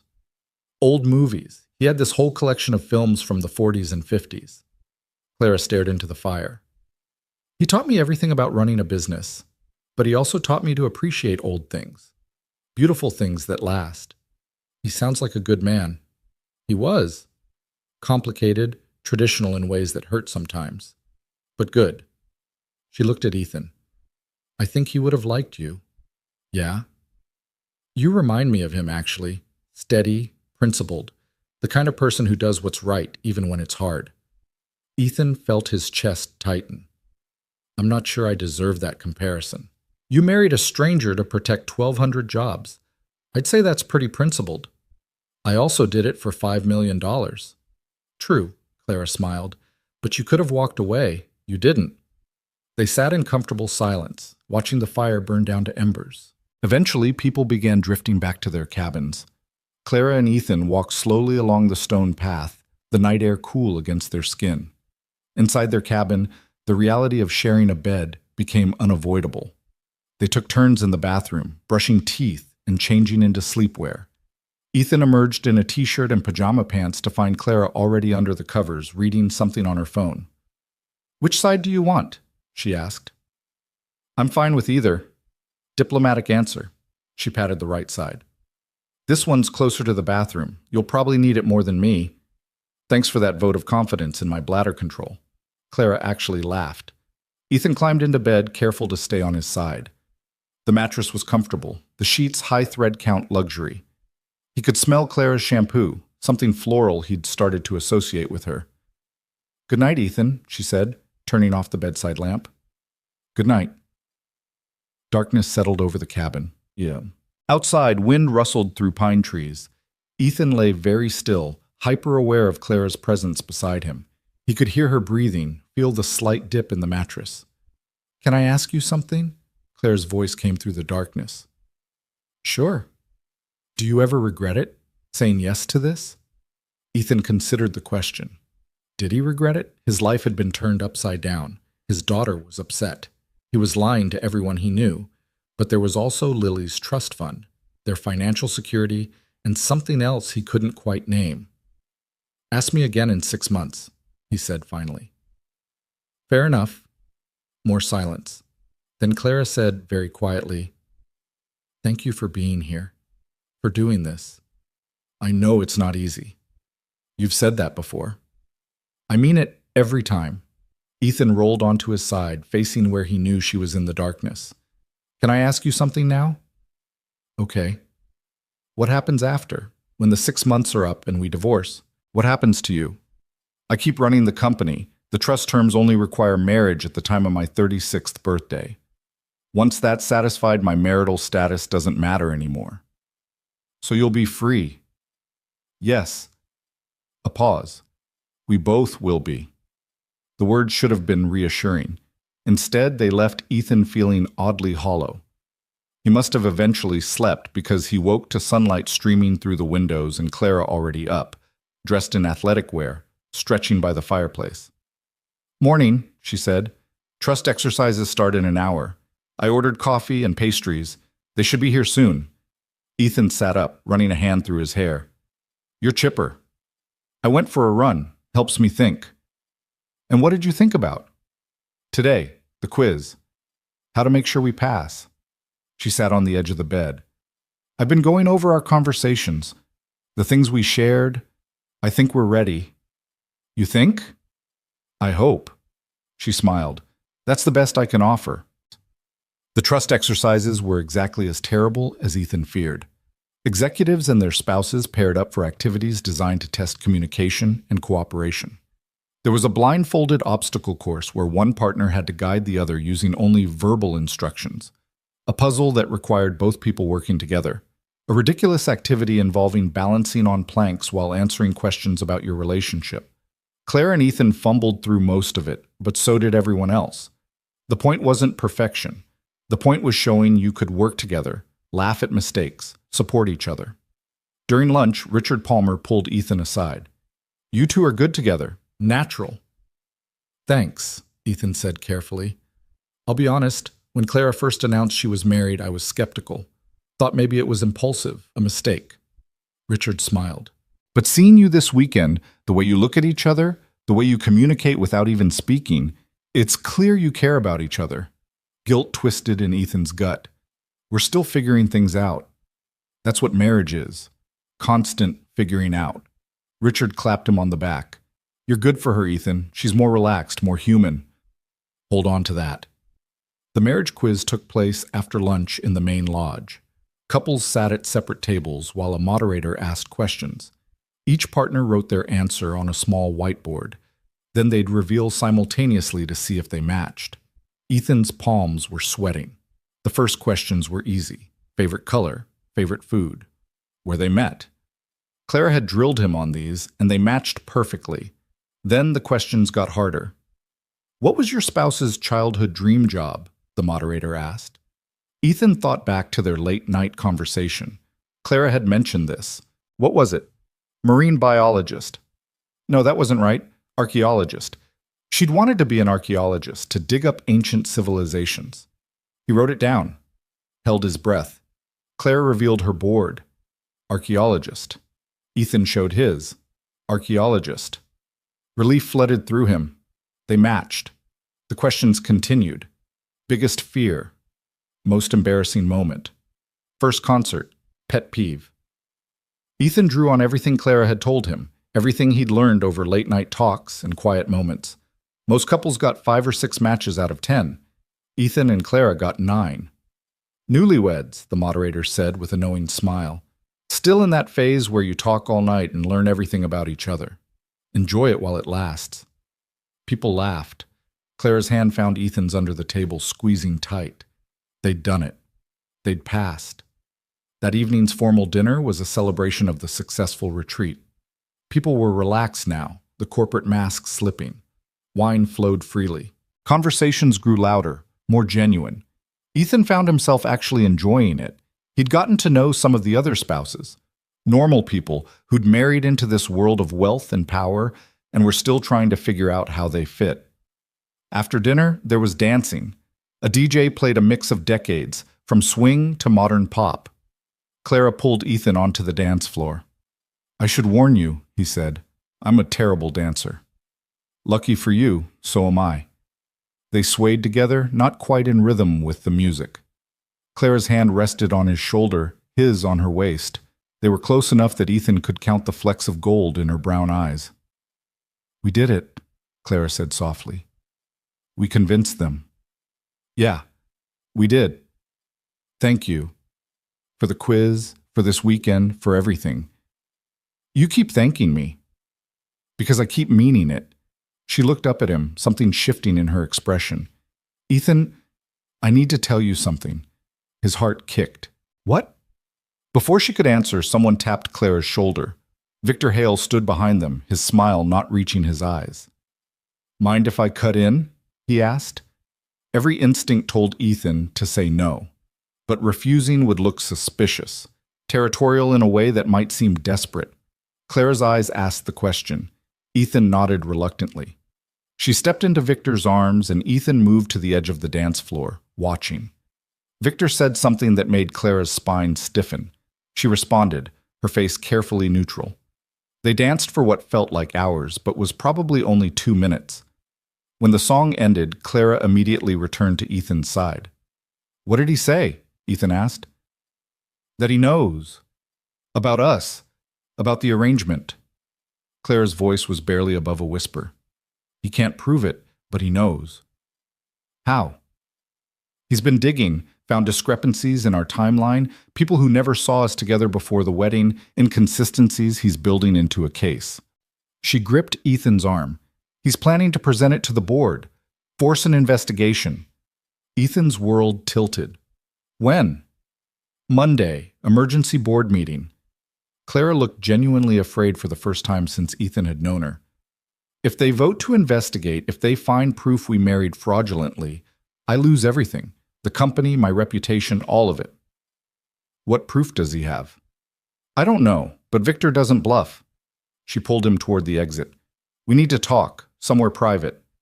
They walked to their cabin in tense silence. Inside, Clara paced while Ethan tried to process what was happening. There has to be something we can do, he said. Like what? We can't prove we're in love. We can't show years of history that doesn't exist. Clara's voice broke. Victor's going to win. After everything, he's going to win. No. Ethan caught her mid-pace, his hands on her shoulders. We don't give up. Not yet. Ethan, listen to me. Victor has suspicions. That's all. He doesn't have proof because there isn't any proof. We're legally married. We live together. We know each other. Those are facts. Facts arranged for convenience. But facts nonetheless. Ethan's mind was racing. What if we give the board something Victor can't explain away? Something that proves we're not faking this? Like what? Ethan didn't let himself think too hard about what he was about to suggest. What if we didn't get divorced? Clara went very still. What? You said the trust only requires you to be married at 36. It doesn't specify how long the marriage has to last afterward. So what if we stayed married? Not for 6 months, for real. Ethan, that's crazy. Is it? Think about it. Victor's whole case is that we married for convenience and plan to divorce once the trust clears. If we're still married a year from now, 2 years, his argument falls apart. You can't possibly want to stay married to me, Clara said. Why not? Because you barely know me. Because this was supposed to be temporary. Because you deserve better than a marriage of convenience that never ends. What if it's not convenient anymore? The words came out before Ethan could stop them. What if somewhere in the past month this stopped being entirely fake? Clara stared at him. What are you saying? I'm saying that I like you, Clara. Really like you. I like the way you try to make pancakes even though you're terrible at it. I like how you remember everything Lily tells you. I like that you're brilliant and driven, but also kind. I like coming home to you. Ethan, I'm not saying I'm in love with you. We haven't had enough time for that. But I could be. I think I could be. He took a breath. So what if we gave this a real chance? No timeline, no contract, just two people seeing where this goes. Tears were streaming down Clara's face. You don't mean that. You're just trying to save me. I'm trying to save us both. Ethan wiped her tears with his thumb. Because I think you feel it too. This thing between us that's more than just performance. I do, Clara whispered. I feel it, and it terrifies me. Why? Because what if you change your mind? What if 6 months from now you realize this was all a mistake and you resent me for trapping you? You're not trapping me. I'm choosing this. Right now, I'm choosing you. Clara looked at him for a long moment. Then, slowly, she reached up and pulled his face down to hers. The kiss was nothing like the one at the gala or the courthouse. This wasn't for cameras or witnesses. This was real, desperate and honest and full of everything they'd been holding back. When they finally broke apart, both breathing hard, Clara said, If we do this, I need to know you're sure, that this isn't just strategy. I'm sure. And Lily? Have you thought about what this means for her? Lily asked me if I was going to fall in love with you. I think part of her was hoping I would. She likes you, Clara. She just didn't want to admit it. I like her too. She's extraordinary. She gets that from her mother. Clara smiled through her tears. So we're really doing this? Staying married? We're doing this. They kissed again, slower this time. And when they finally pulled apart, Ethan felt something settle in his chest. This was right. Insane and unexpected, but right. Sunday morning, they woke tangled together, Ethan's arm around Clara's waist, her head on his chest. It felt natural, like they'd been sleeping this way for years. Clara stirred first. Hi. Hi. Did last night actually happen, or did I dream it? It happened. She smiled, then sobered. We still have to face the board tomorrow. Victor's still going to call for an investigation. Let him. We'll tell them the truth. Which truth? That we married quickly, that there were practical reasons involved, but that somewhere along the way, we fell for each other. Ethan kissed her forehead. It's not a lie anymore. The drive back to the city felt different. Clara sat closer, her hand in his. They talked about the future, not the performance, but the actual future. What staying married would look like. How to tell Lily. What it meant for them both. When they arrived home, Lily was waiting in the living room with Mrs. Yates. She took one look at them and her eyes widened. Something's different, she said. What do you mean? Ethan asked. You're different. You're standing closer. Lily's eyes narrowed. Did something happen? Ethan glanced at Clara, who nodded encouragingly. Can we talk? He asked Lily. Just the two of us? They went to the kitchen while Clara tactfully gave them space. Ethan sat across from his daughter, searching for the right words. Remember when you asked if I was going to fall in love with Clara? Lily's expression became guarded. Yeah. I told you no, that this was just a job. Ethan took a breath. I was wrong. You fell in love with her, Lily said flatly. I'm falling. I don't know if it's love yet, but it's something real, something that matters. He reached for her hand. And I need to know how you feel about that. Lily was quiet for a long moment. Then, is she going to leave? What? Mom left. Not on purpose, but she left.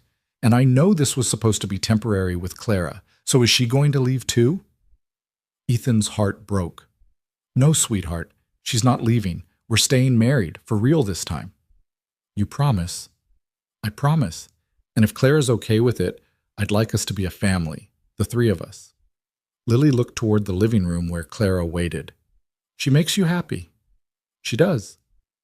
And she's nice to me, even when she doesn't have to be. She really likes you, Lil. Can I ask her something? Of course. Lily went to the living room. Ethan followed, finding Clara standing by the window looking nervous. Clara? Lily said. Yes? Are you going to stay? Like, actually stay? Clara knelt down to Lily's level. If you'll let me, yes. I know this started strangely, but your dad and I, we've become real. And I'd like to try being part of your family. If that's okay with you. Lily studied her for a long moment. Then, unexpectedly, she hugged Clara. Okay, Lily whispered. You can stay. Clara's arms came around her, tears streaming down her face again. Ethan watched them, his throat tight with emotion. This was what he'd been missing, what they'd all been missing. Monday's board meeting was everything Clara had feared and nothing like she expected. Victor presented his case, the timeline inconsistencies, the lack of prior relationship evidence, the convenient timing.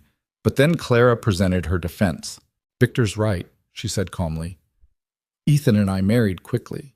There were practical considerations, but what Victor doesn't understand is that sometimes practical decisions lead to real feelings. She pulled up photos on the screen, the gala, the retreat, moments captured by corporate photographers that showed two people genuinely connecting. I'm not going to stand here and pretend this was a traditional romance. It wasn't. But it's real. Ethan and I are building something together, and whether Victor approves or not, whether any of you approve, doesn't change the facts. I satisfied the trust requirements legally and in good faith, and I intend to remain married to my husband. Richard Palmer spoke up. I was at the retreat. I saw them together. They're not faking this. Other board members nodded. Even those allied with Victor seemed unconvinced by his accusations. Victor tried to push back, but he had nothing concrete. No proof of fraud. No evidence of deception. Just suspicion and circumstantial observations. The vote wasn't even close. The board declined to investigate. Clara's marriage stood. Victor's play had failed. After the meeting, Clara found Ethan waiting in her office. How did it go? He asked. We won. She collapsed into his arms.